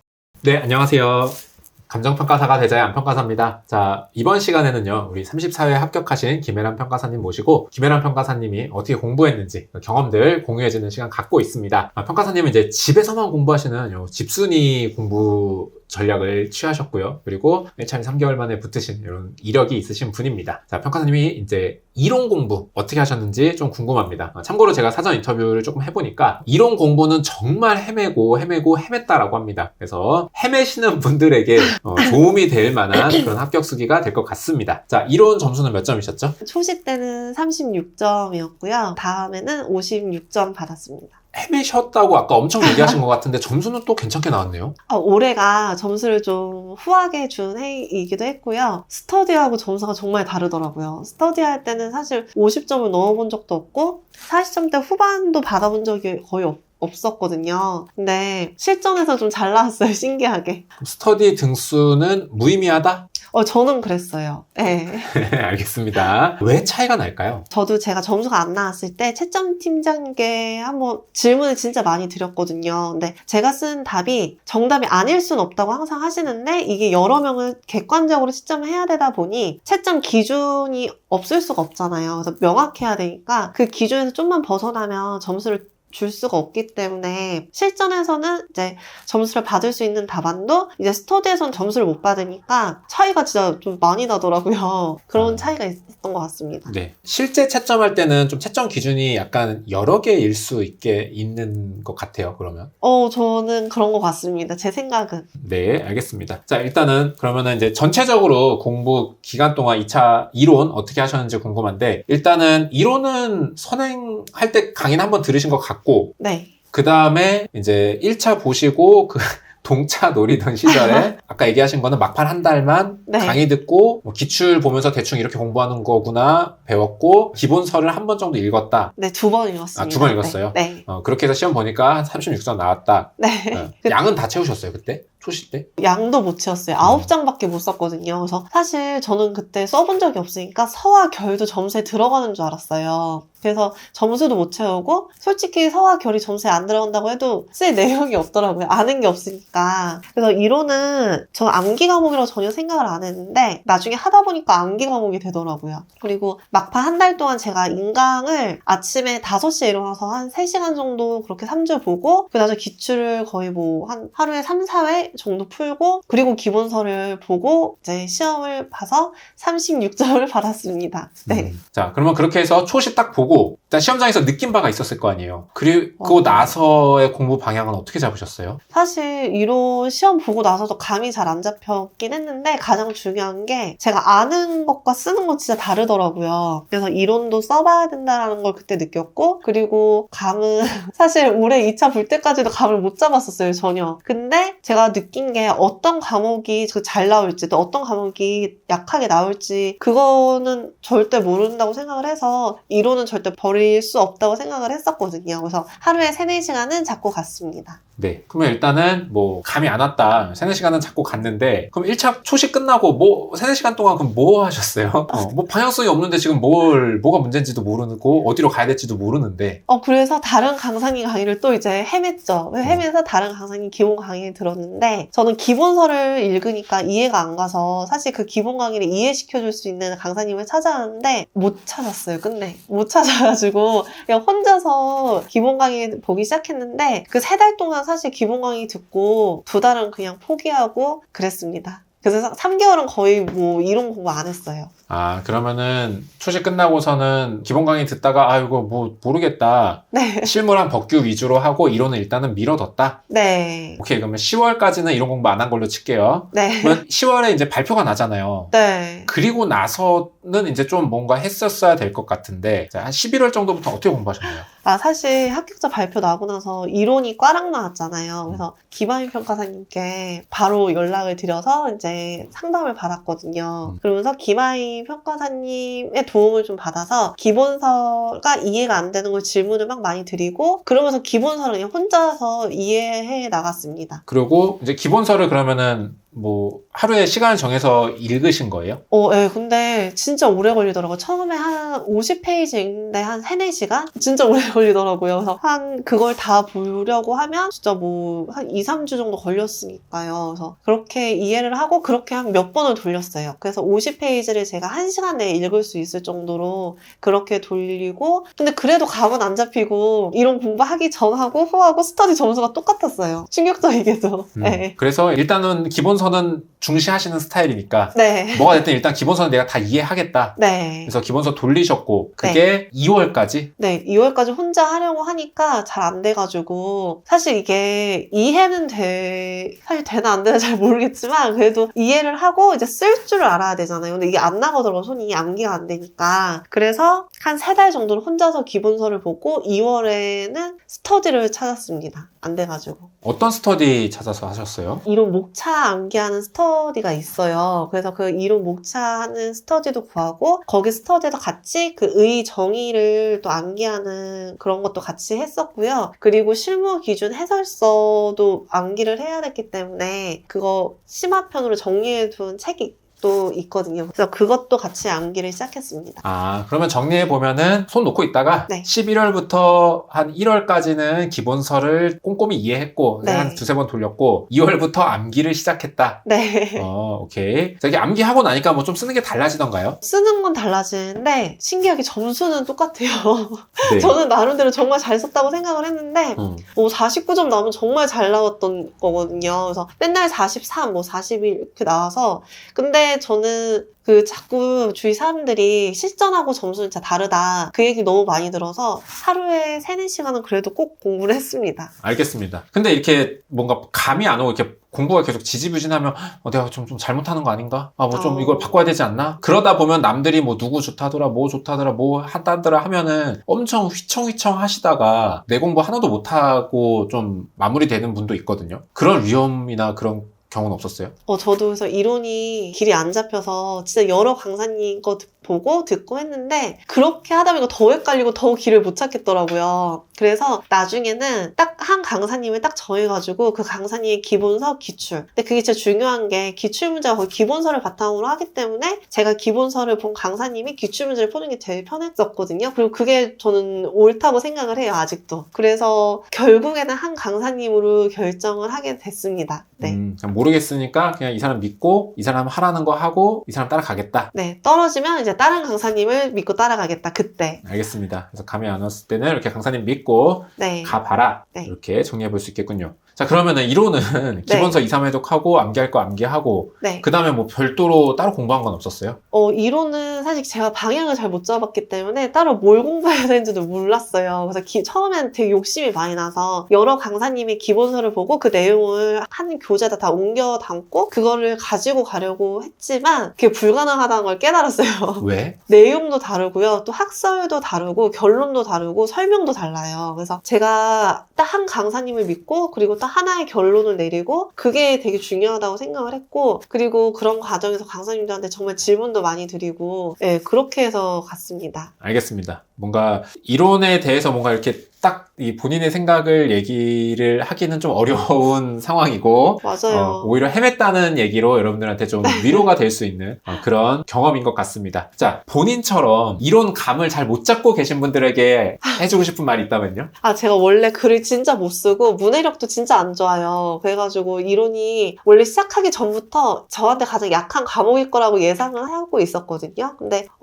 공부를 해도 성적이 너무 안 올라서 좌절은 했지만 그래도 실전은 다르겠다라고 그 믿음 하나로 하루에 그래도 3-4시간씩 계속 공부를 했고 그래서 실전에서 성적이 그래도 꽤 괜찮게 나와서 절대 포기하지 말라고. 실제로 실전에서 제가 아는 문제만 나올 수도 있거든요. 1번은 제가 자신이 있었었고 2번은 뭐 아무도 몰랐었고 그렇기 때문에 이 3과목 중에 그 어떤 것도 포기하지 마시고 3개를 다 끌고 가셔야 한다고 생각을 합니다. 설마 포기하는 사람 있겠어요? 과락 나오면 뭐 다 물거품인데? 근데 가끔씩 이 과목은 내가 약하니까 과락만 넘겨야지 하고 시간을 줄이시는 분들이 있으세요. 법규로 평균을 올리겠다 뭐 이러신 분들도 있으시고 근데 그게 진짜 위험한 생각이거든요. 그래서 어떤 게 쉽게 나오고 어떤 게 어렵게 나올지를 모르기 때문에 이 3개를 동등하게 가지고 가셔야 돼요. 좋은 얘기입니다. 제가 보기에는 이것과 비슷하게 또 위험한 게 한 과목으로 내가 이 끝장내겠다. 한 과목만 고득점 받겠다. 이러시는 분들 진짜 위험한 게 특히 사실 그런 과목을 법규 많이 꼽으시거든요.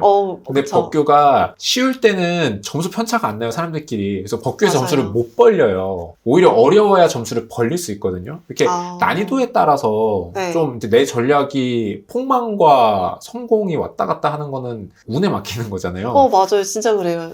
실전은 더더욱 그런 것 같아요. 그래서 제가 보기엔 최소 2과목을 그러면은 전략으로 삼고 평가사님 3과목은 얘기했지만 제가 보기에는 어쨌든 한 과목은 절대 안 된다. 그렇습니다. 그래서 포기하지 말아라. 그리고 또 마지막으로 이론을 공부할 때 뭐 방향을 못 잡은 사람으로서 최소한 내가 이것만은 가져가려고 했다. 중요하게 생각하셨던 거 있을까요? 사실 스터디 문제 풀다 보면 총론 문제가 진짜 많이 나오고 강론은 거의 잘 안 나와요. 그 사람들도 강론 공부를 잘 안 하거든요. 근데 제가 봤을 때 총론은 너무 다 뭐 구구단처럼 깔고 가는 내용이고 강론에서 문제가 많이 나올 것 같다고 예상을 했고 올해 진짜 그렇게 나왔거든요. 그래서 사람들이 강론을 좀 중요하게 생각을 하고 강론을 같이 잡고 가야 되지 않을까 개인적으로 생각을 합니다. 근데 강론이 네. 외울 것도 너무 많고 네. 공부하기에 너무 부담스럽잖아요. 그러니까 총론이랑 공부 스타일도 좀 다르고 네. 그럼 뭘 어떻게 공부해서 챙기셨어요? 저는 일단 그 실무 공부할 때도 같이 기본서를 같이 봤기 때문에 강론이 어렵지 않았고요. 아, 실무 공부를 오히려 잘해놔서? 네, 거기 기본서를 보니까 강론이 내용이 겹치는 게 되게 많았고, 그리고 그렇게 하다 보면 실무 쓸 것도 많아요. 사실 서술 점수도 받을 수 있고, 그리고 강론의 그 문장 하나하나를 다 질문했어요. 저 이해 안 되는 거면. 그래서 하루에 막 질문 한두 개씩 다 드려가지고 제 이름을 나중에 기억하고 계시더라고요. 그 정도로 제가 모든 그 기본서의 문장을 다 이해하겠다는 생각으로 정말 꼼꼼히 공부했습니다. 그리고 강론 암기가 또 약간 부담스럽잖아요. 네. 그러니까 이해는 그렇게 했고 네. 암기는 어떻게 하셨어요? 얼마나 신경 써서 하셨어요? 암기는 무조건 꼼꼼하게 했어요. 방법이 없더라고요. 뭐 앞글자 따는 것도 한계가 있고, 그래서 제가 이해를 하려고 했던 것 같아요. 이게 문장이 한 짧은 거 한 3-4개면은 그걸 다 써야 되는데 그거를 다 앞글자를 다 딸 수가 없어요. 내용이 너무 많아서. 그래서 이해를 해서 오히려 암기로 돌렸습니다. 얘기 들어보니까 이해는 이제 질문으로 많이 해결했다는 게 좀 특별한 것 같고 네. 그것보다는 오히려 그냥 강론 자체를 좀 중요하게 생각하고 시간 투자를 많이 한 게 좀 차이인 것 같아요. 네. 알겠습니다. 자, 그리고 이제 이론 같은 경우는 아까 결국은 내가 한 강사님만 좀 믿고 갔다라고 결국에는 하셨는데 네. 근데 이론 같은 경우는 또 이제 막 다른 강사님 문제도 뭔가 풀어야 될 것 같고 뭐 다른 사람들은 뭐 막 이 사람 것도 풀고 저 사람 것도 풀고 있다라고 하는데 그런 거에 대한 좀 걱정은 없으셨어요? 그래서 기출 문제집은 되게 여러 개를 샀어요. 근데 강사님들마다 그 답안이 너무 다 달라서 제가 못 보겠더라고요. 너무 헷갈려서. 그래서 결국에는 제가 기본 강의를 듣는 강사님의 그 기출 강의만 보고 그 기출 문제집만 풀고요. 그리고서 스터디는 두 강사님 거를 들었어요. 다른 사람이 아는 문제를 제가 모르면 안 되니까 기본으로 깔고 가야겠다 생각을 하고, 근데 그렇게 보다 보면 스타일이 정말 다르세요. 강사님들마다. 그래서 제가 좀 이론을 안심했던 것 같아요. 그 스터디 점수가 좀 적게 나와도. 그래서 스터디는 좀 여러 강사님 거를 봤습니다. 아, 그게 오히려 더 위안이 됐다? 이 답안 여기 가져가면은 점수 왠지 나 정도 나올 것 같다? 정말 딱 그 생각이었어요. 하지만 이 네. 사람도 합격하고 강사까지 하고 있는 사람인데 그쵸. 그래서 이제 위로를 얻었다. 네. 근데 이제 아까 방금 얘기한 거 스타일이 다른 두 강사님 거를 푸는 게 네. 학습적으로도 좀 도움이 되나요? 전 그 운이 좋게 제가 들었던 강사님 말고 다른 강사님 스터디 문제가 저하고 좀 되게 잘 맞더라고요. 그래서 그 다른 강사님의 스터디 문제를 푸는 게 어렵지가 않더라고요. 그래서 오히려 더 재밌었어요, 저는. 네, 알겠습니다. 그리고 평가사님이 이론 들으실 때 이제 지금 얘기도 하셨지만 이 강사님 저 강사님을 많이 들으셨잖아요. 네. 물론 이제 기본적으로 이제 앞으로도 얘기 나오겠지만 이제 실무도 이론도 법규도 최소 3분 이렇게 들으셨는데 근데 이론 같은 경우는 강사님마다 답안 스타일이 워낙 다르잖아요. 너무 다르죠. 이걸 이렇게 섞어서 어떻게 좀 득이 되셨다고 보십니까? 아니요, 저는 나중에 그렇게 하다 포기를 해서 결국엔 제가 듣던 강사님한테 쭉 갔거든요. 근데 이론은 정말 학설도 다르고 뭐 주장하시는 바도 다르고 생각하시는 바가 다 다르기 때문에 그렇게 뭐 여러 강사님 걸 다 가져갈 수가 없어요. 그래서 자기가 가장 뭐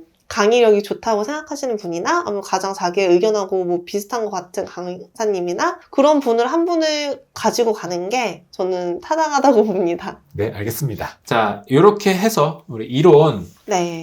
방향을 못 잡았다고 하시기 때문에 뭔가 좀 두서없을 수도 있지만 또 요것도 요 자체로 저는 의미가 있는 네. 경험이라고 생각을 합니다. 그래서 이론 공부 방법 얘기 여기까지 하고요. 우리 잠시 쉬었다가 법규 공부 방법 얘기해 보도록 하겠습니다.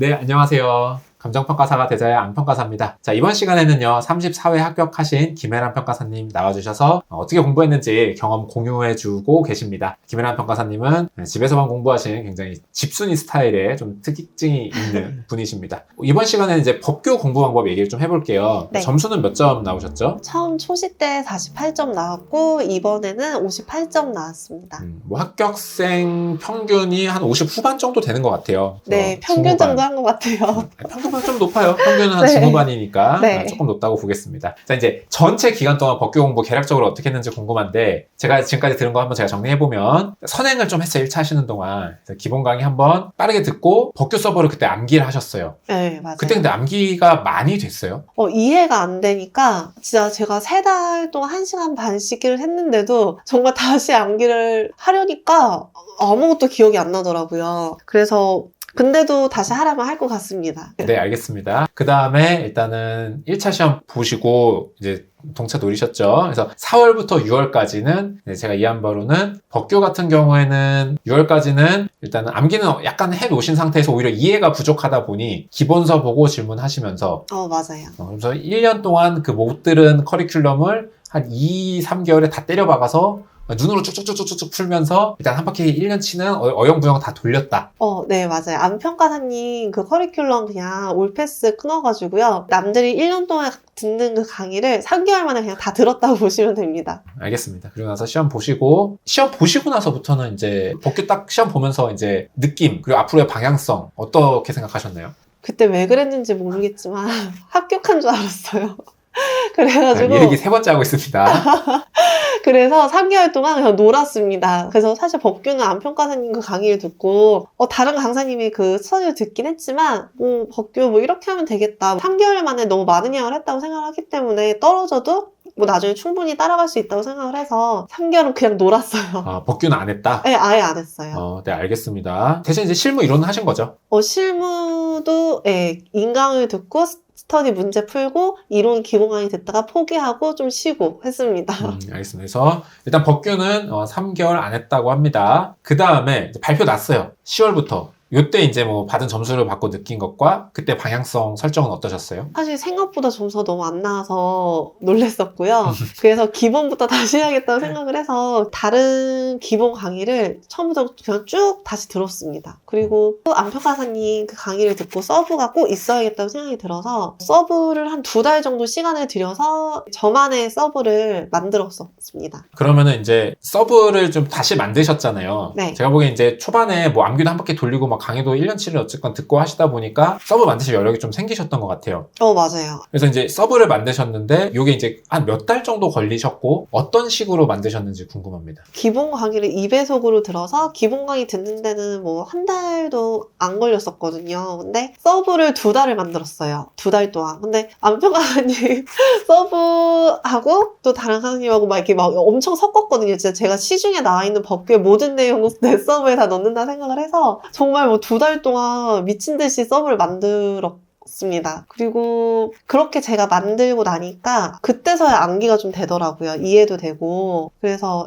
후회는 없습니다. 네. 그래서 한 11월부터 1월까지 사실상 시험 보고 이제 다음에 법규 공부 이제 다시 시작했고 네. 이제 기본 강의 다시 들었고 그리고 서브 만들었다. 자, 이 서브 만들고 나서 이제 한 1월 이후 2월부터는 어떻게 공부하셨어요? 2월부터 뭐 다른 강의가 많이 나오더라고요. 뭐 판례 강의, 뭐 요약집인가? 뭐 그런 거 강의도 막 많이 나오고 해서 그거를 듣고 또 판례 정리하고 그걸 또 서브에 옮기고 또 판례 암기 스터디 좀 하고 근데 그런데도 뭔가 방향이 안 잡혔어요. 법규는. 그래서 거의 2, 3개월은 어영부영 그냥 넘어갔던 것 같아요. 서브 만들고 판례를 조금 더 이제 좀 더 공부를 해야겠다. 네. 라고 해서 한 2개월 정도는 이제 판례 중심으로 공부를 했는데 왜 방향이 안 잡혔다라고 느끼신 거죠? 굳이 그걸 안 했어도 나중에 스터디만으로도 판례나 이런 게 보충이 충분히 가능했고요. 차라리 그 시간에 서브 암기를 한 번 더 하던가 문제풀이를 하는 게 더 효율적이라고 생각이 듭니다. 이후 과정과 좀 중복이 됐었던 것 같다. 네.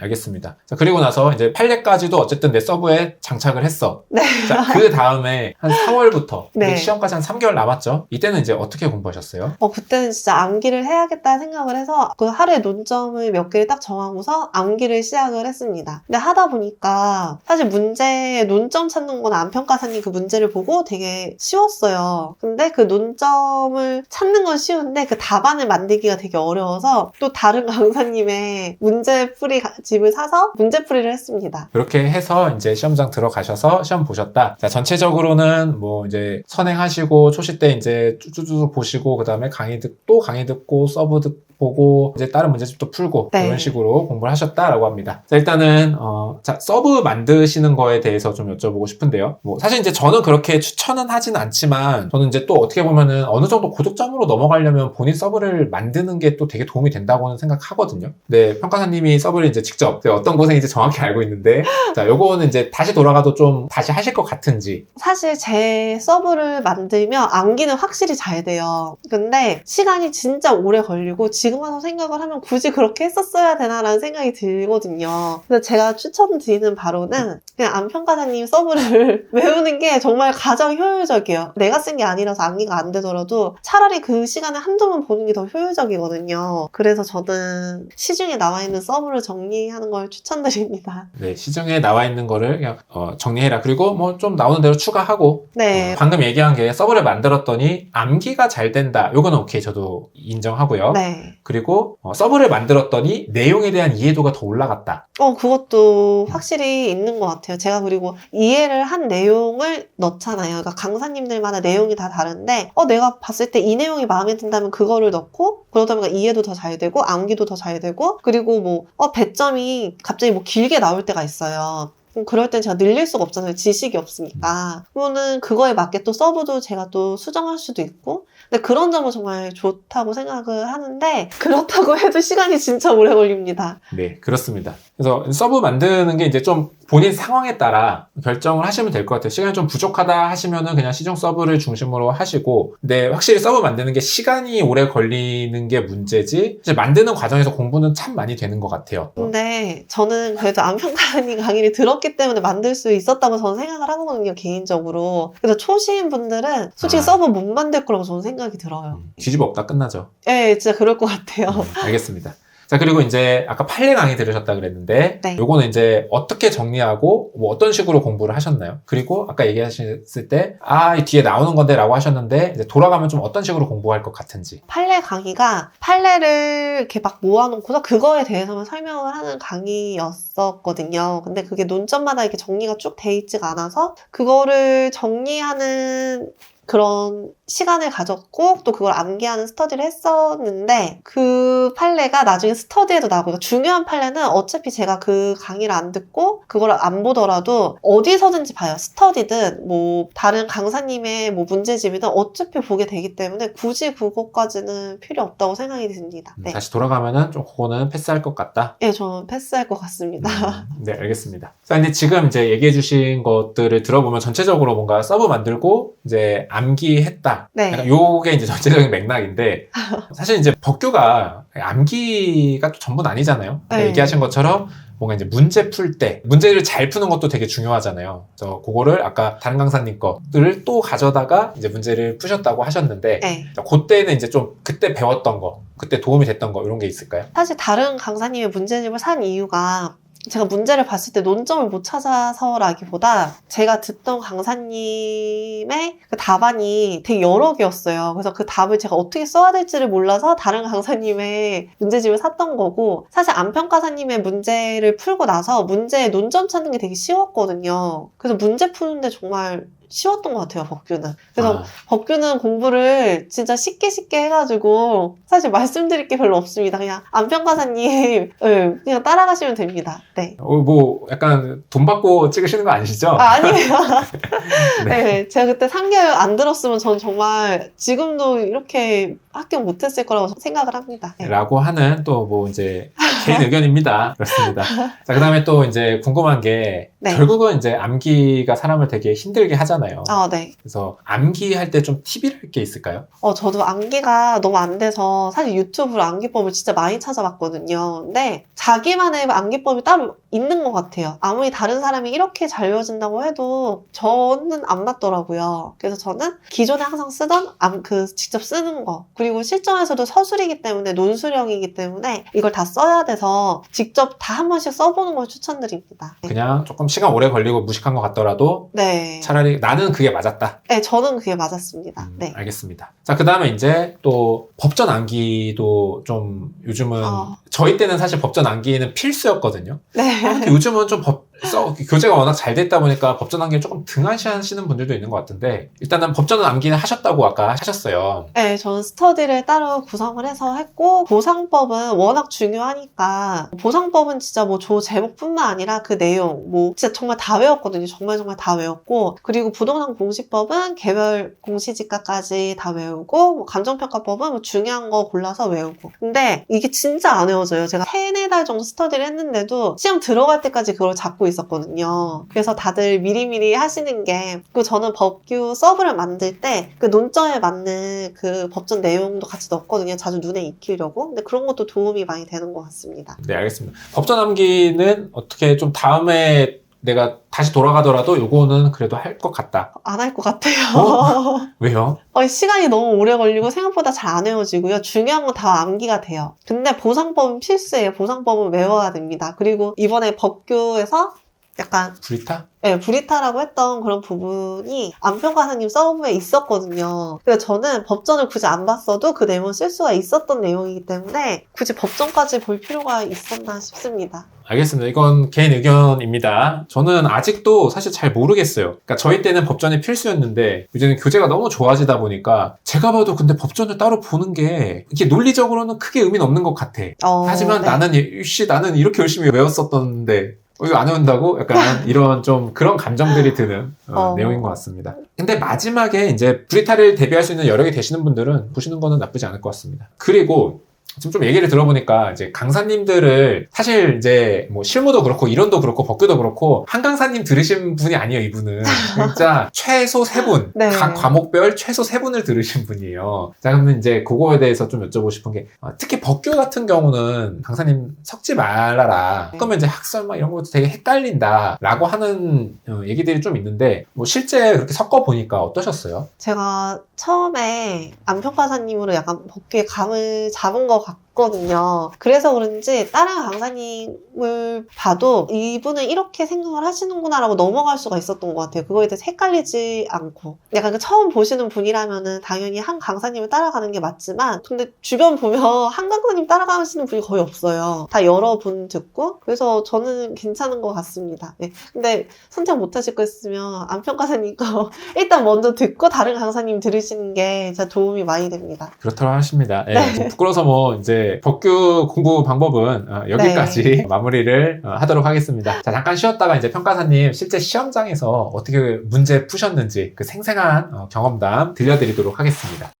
네, 안녕하세요. 감정평가사가 되제 안평가사입니다. 자, 이번 시간에는 우리 34회 합격하신 김혜란 평가사님이 이제 어떻게 공부하셨는지 그 경험을 좀 공유해주는 시간을 갖고 있습니다. 자, 지금 시간에는요, 우리 평가사님이 실제 시험장에서 어떻게 느끼고, 어떻게 판단하고, 실제로는 어떻게 풀었는지 경험을 공유해 주시기로 하셨습니다. 제가 요걸 이제 좀 하는 거는 실제 합격한 사람이라고 해서 잘 풀지 않거든요. 요 정도 한다라는 거를 한번 들려드려 보도록 하겠습니다. 자, 실무 문제는 딱 받았어요. 네, 받았죠. 일단 네. 뭘 느꼈어요? 처음에 이거 이제 확인을 하잖아요. 페이지에 돼 있는지. 근데 봤는데 뭐 1번 문제도 어렵지 않고 뭐 2번도 제가 자세히는 안 봤죠. 이거 정비사업인 줄 알았거든요. 제가 알고 있는. 그리고 3번은 좀 어려울 것 같았고 4번은 자녀지니까 쉽고 해서 실무 이번에 쉽게 나왔구나 딱 그 생각을 맨 처음에 했었어요. 사실. 그리고서 저는 원래 4번부터 풀거든요. 그래서 4번을 풀고 했는데 4번이 진짜 쉬워요. 지금 봐도 문제가. 근데 너무 긴장을 해서 이게 안 보이는 거예요. 눈이.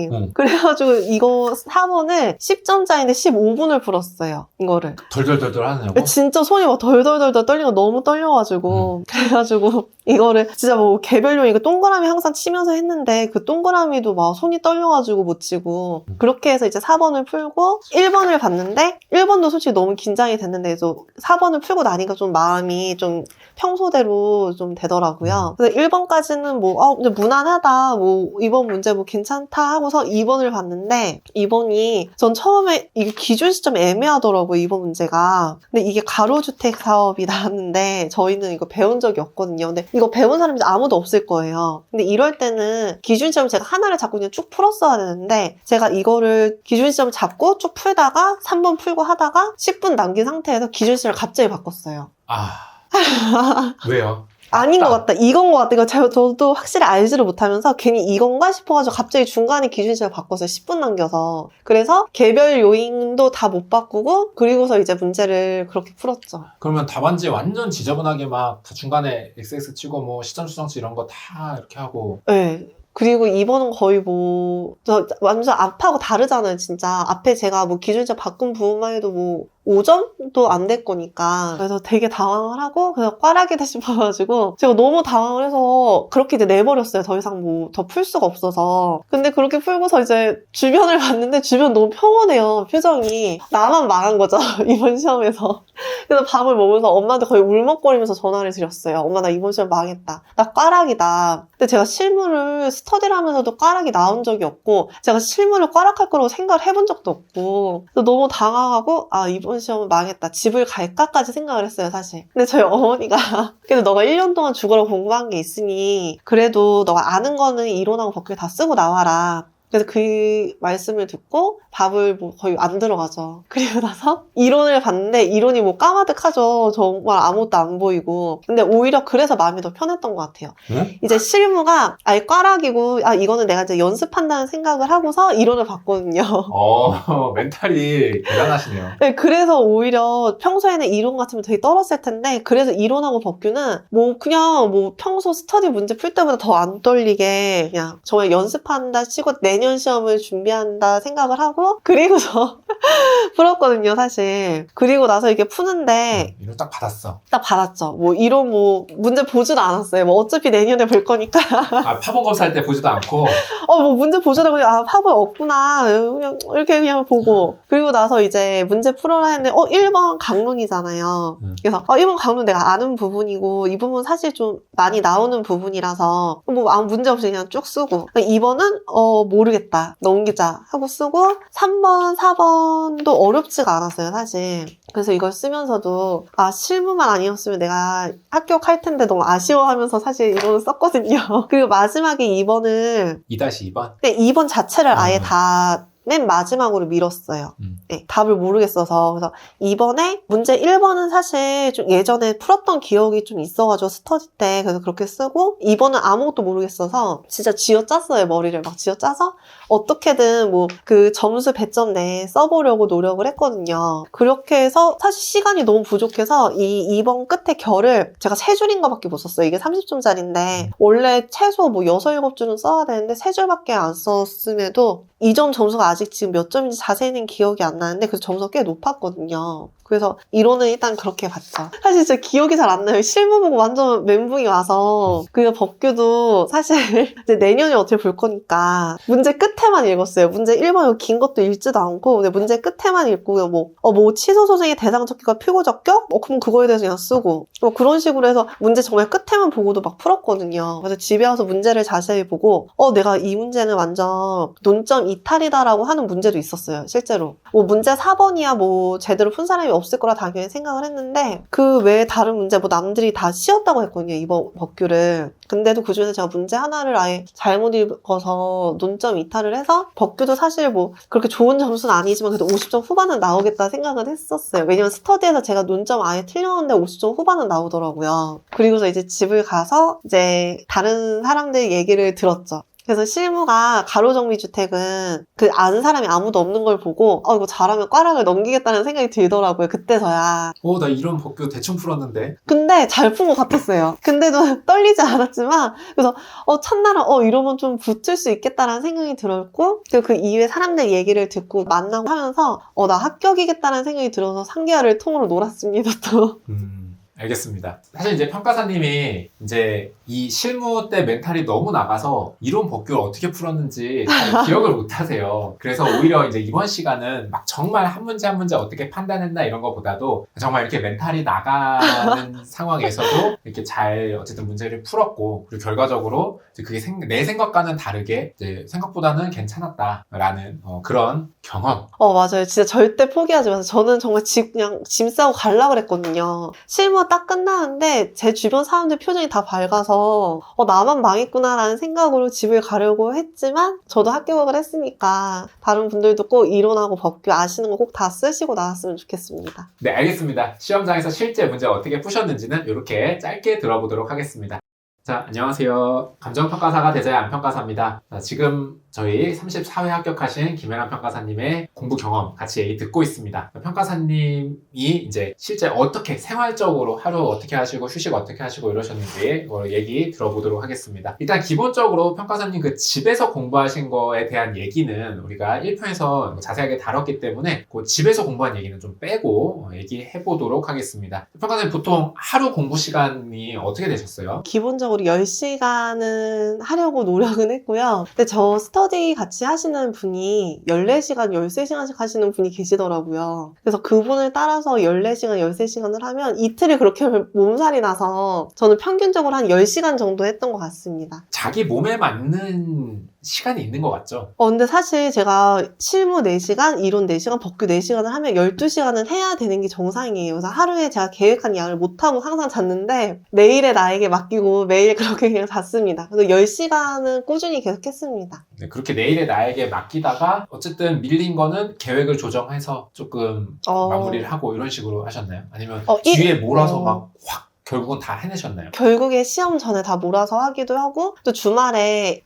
토일은 그 스터디 말고는 다른 계획이 없었는데 평일에 못한 거는 그 주말에 또 했기 때문에 특별히 뭐 토요일에 쉰다 뭐 일요일에 쉰다 쉬는 날은 없었어요. 거의 일주일 내내 그렇게 공부를 했던 것 같아요. 아, 쉬는 날 없이 월화수목 금토일 공부하신 거예요? 네, 대신 뭐 주말에 좀 힘들다 하면 뭐 6시간, 7시간만 공부를 하고 주말은 좀 루즈하게 또 내가 평일에 좀 공부 열심히 안 한 것 같다 하면은 주말에도 똑같이 10시간 공부하고 좀 이렇게 제 체력하고 컨디션에 따라서 조절을 좀 했습니다. 그런 생각 안 하셨어요? 이거는 되게 마라톤이기 때문에 매일 그렇게 공부하면 안 된다. 하루 정도 좀 쉬어줘야 된다. 이런 생각 해보신 적 없으세요? 근데 제가 놀고 막 쉬려고 그러면 불안해서 못 쉬겠어요. 공부하는 게 마음 편하다. 네, 차라리 공부를 좀 널널하게 하던가 좀 마음 편히 하는 게 저는 오히려 마음이 편하더라고요. 더 쉬는 것 같고. 근데 보통 저녁이나 이럴 때는 가족들하고 외식 한번 나가기도 하고 그렇게는 좀 쉬었습니다. 알겠습니다. 그게 휴식의 전부예요? 네, 뭐 특별히 휴식한 거 없어요.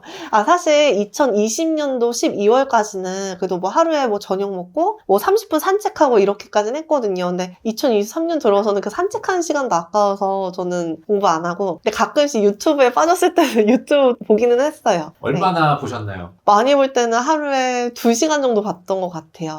그 2시간 보고 난 후에 오는 그 어떤 자괴감. 난 망했다. 내 인생 망했다. 난 쓰레기다. 진짜 그래요. 근데 이상하게 그것도 이제 마음이 불편하니까 공부법이나 이런 유튜브를 보는 거예요. 즐거운 게 아니라. 여러분 절대 그러지 마세요. 얼마나 그랬어요? 막 하루에 2-3시간씩 유튜브를 보는 그런 사고가 발생했으니까. 총 합치면 한 2-3달 정도 그랬던 것 같아요. 2-3달 동안 하루에 2-3시간씩 유튜브 봤어요? 네, 근데 그래도 수능 공부량이 10시간 정도는 됐어요. 그렇게 해도. 앉아있는 시간이 기본적으로 12시간이었어가지고. 그래도 순 10시간 정도는 채웠다. 네. 네, 여러분들 오해하시면 안 되겠습니다. 10시간 채우고 남는 시간 보신 게 됩니다. 그러면 네. 혹시 뭐 운동하거나 그런 거 없으셨어요?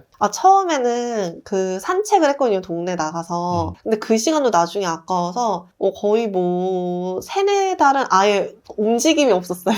앉아서? 네, 움직임이 없어. 산책하는 그 30분도 너무 아까워서. 그래서 나중에는 운동을 아예 안 했었어요. 그러면 밥 먹고 그냥 바로 앉고 네. 그랬어요? 그러면 네. 소화가 안 되잖아요. 소화 잘 돼요. 알겠습니다. 네, 별 문제 없었다라고 합니다. 그 다음에 하루에 몇 시간 정도 주무셨어요? 저는 잠을 못 줄여가지고 저는 7시간은 무조건 잤고요. 그리고 중간에 피곤하면 한 10분에서 30분 정도 낮잠도 잤었어요. 그래서 7시간은 기본적으로 잤던 것 같아요. 알겠습니다. 자, 그리고 이제 공부하다 이제 스트레스 받을 때 예를 들어 쉬운 공부하면 사실 10시간 채우는 거 쉬운데 왜 인간 몰아듣기 이런 거는 금방 시간 가잖아요. 맞아요. 근데 머리가 진짜 지끈지끈 거리는 공부를 이제 하다 보면은 이제 막 힘들잖아요. 요럴 때 어떻게 하셨나요? 제가 스트레스를 받으면 운동을 하면 너무 시간이 오래 걸리니까 엄마한테 하소연을 했어요. 그래서 엄마가 되게 잘 받아주세요. 공감 능력도 되게 좋으시고. 근데 제가 실무 끝났을 때도 바로 어머니한테 전화를 했을 때 엄마 나 너무 어려워. 그러면 어머니가 막 그래? 그럼 어쩌겠니? 그래도 해야지. 약간 이러시는 분이 아니라 그래? 그럼 그냥 찍어. 약간 이러시는 분이에요. 그래서 어머니 때문에 막 웃고 그러면서 그냥 넘겼던 것 같아요. 알겠습니다. 그래서 스트레스를 약간 이렇게 이제 대화로 풀었다. 네, 대화로 풀었어요. 사람들이랑 얘기하면서. 네. 알겠습니다. 그리고 이제 공부가 또 어떤 날은 막 몸이 축 처진다거나 특히 혼자 또 하시니까 오늘은 진짜 공부가 너무 안 된다. 오늘은 책상에 앉기도 싫다. 그런 적 없으셨어요? 안평가사님이 강의 중에 그런 말씀을 하신 적이 있는데 아파서 공부를 안 하는 게 아니라 아프다라고 생각하면서 공부를 해야 된다는 말씀을 하신 적이 있어요. 있으시죠? 기억나세요? 안 나. 근데 정말 그 마음으로 해서 공부하기 싫다 하면서 공부를 그냥 했어요. 그렇게 하루 이틀 밀어버리면 솔직히 1년 중에 공부하고 싶은 날이 또 얼마 안 되잖아요. 사람들 다 공부하는 거 별로 안 좋아하는데 그래서 그냥 참고 그냥 했습니다. 맞아요. 그 얘기 했어요. 아픈 건 아니고 공부하기 싫은 날에는 참 공부가 하기 싫으네 하면서 공부하면 된다고. 네, 맞아요. 약간 맞아요. 그랬던 것 같아요. 네. 그런 얘기 있으니까. 오케이. 그 다음에 좀 뭐 슬럼프라고 하면 이제 조금 약간 길게 공부를 이제 못했던 기간이라든가 뭐 약간 그런 이슈가 있으셨을까요? 근데 저는 그래도 운이 좋게 1년 반을 쭉 공부를 하는데 슬럼프가 딱히 없었어요. 공부를 하면서 공부가 하기 싫은 날은 당연히 있죠. 근데 유독 공부가 안 된다거나 그런 적은 한 번도 없었던 것 같아요. 원래 성격적으로 좀 이렇게 무던하세요? 전혀 무던하지 않아요. 그러면은 뭐라고요? 이런 약간 목표에 대한 집착이 굉장히 강한. 되게 목표지향적이에요. 네, 오히려 거기에서 지치는 것보다 그 목표를 성취했을 때 오는 그 쾌감을 되게 크게 생각을 해서 그래서 슬럼프가 없었던 것 같아요. 네. 알겠습니다. 그 다음에 이제 뭐 공부하시다 보면은 특히 이제 이론 같은 거 하실 때라든가 아니면 이제 중간중간 멘탈이 털릴 때가 있잖아요. 있죠. 멘탈이 안 될 것 같아.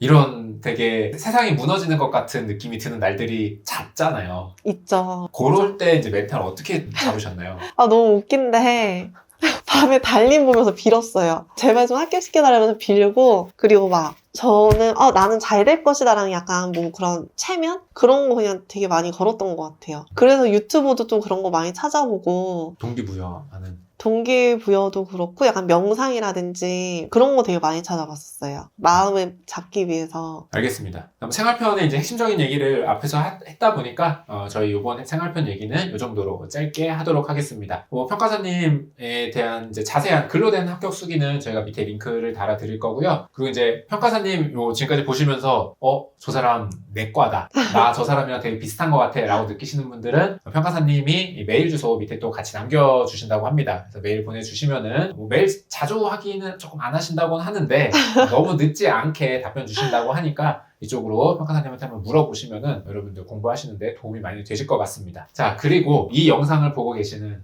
진짜 그 평가사님 한 5개월 전을 상상하시면서 진짜 진흙탕 속에 있던 맞아요. 지금 계시는 이 수험생분들을 위해서 한마디 해주시면요. 사실 공부할 때 저는 공부가 그렇게 싫다고 생각을 안 했는데 합격하고 나니까 정말 너무 좋고요. 사실 그 기간이 1년 반이 되게 긴 것 같은데 막상 지나고 나면 그렇게 긴 기간이 아니거든요. 근데 그 기간만 지나면 정말 좋은 일이 많고 그러니까 잘 이겨내셨으면 좋겠습니다. 진짜 끝은 있습니다. 열심히 하십시오. 네, 알겠습니다. 평가사님 이제 오랜 시간 동안 수기 찍어주시냐고 너무 감사하고요. 저희는 여기까지 하도록 하겠습니다.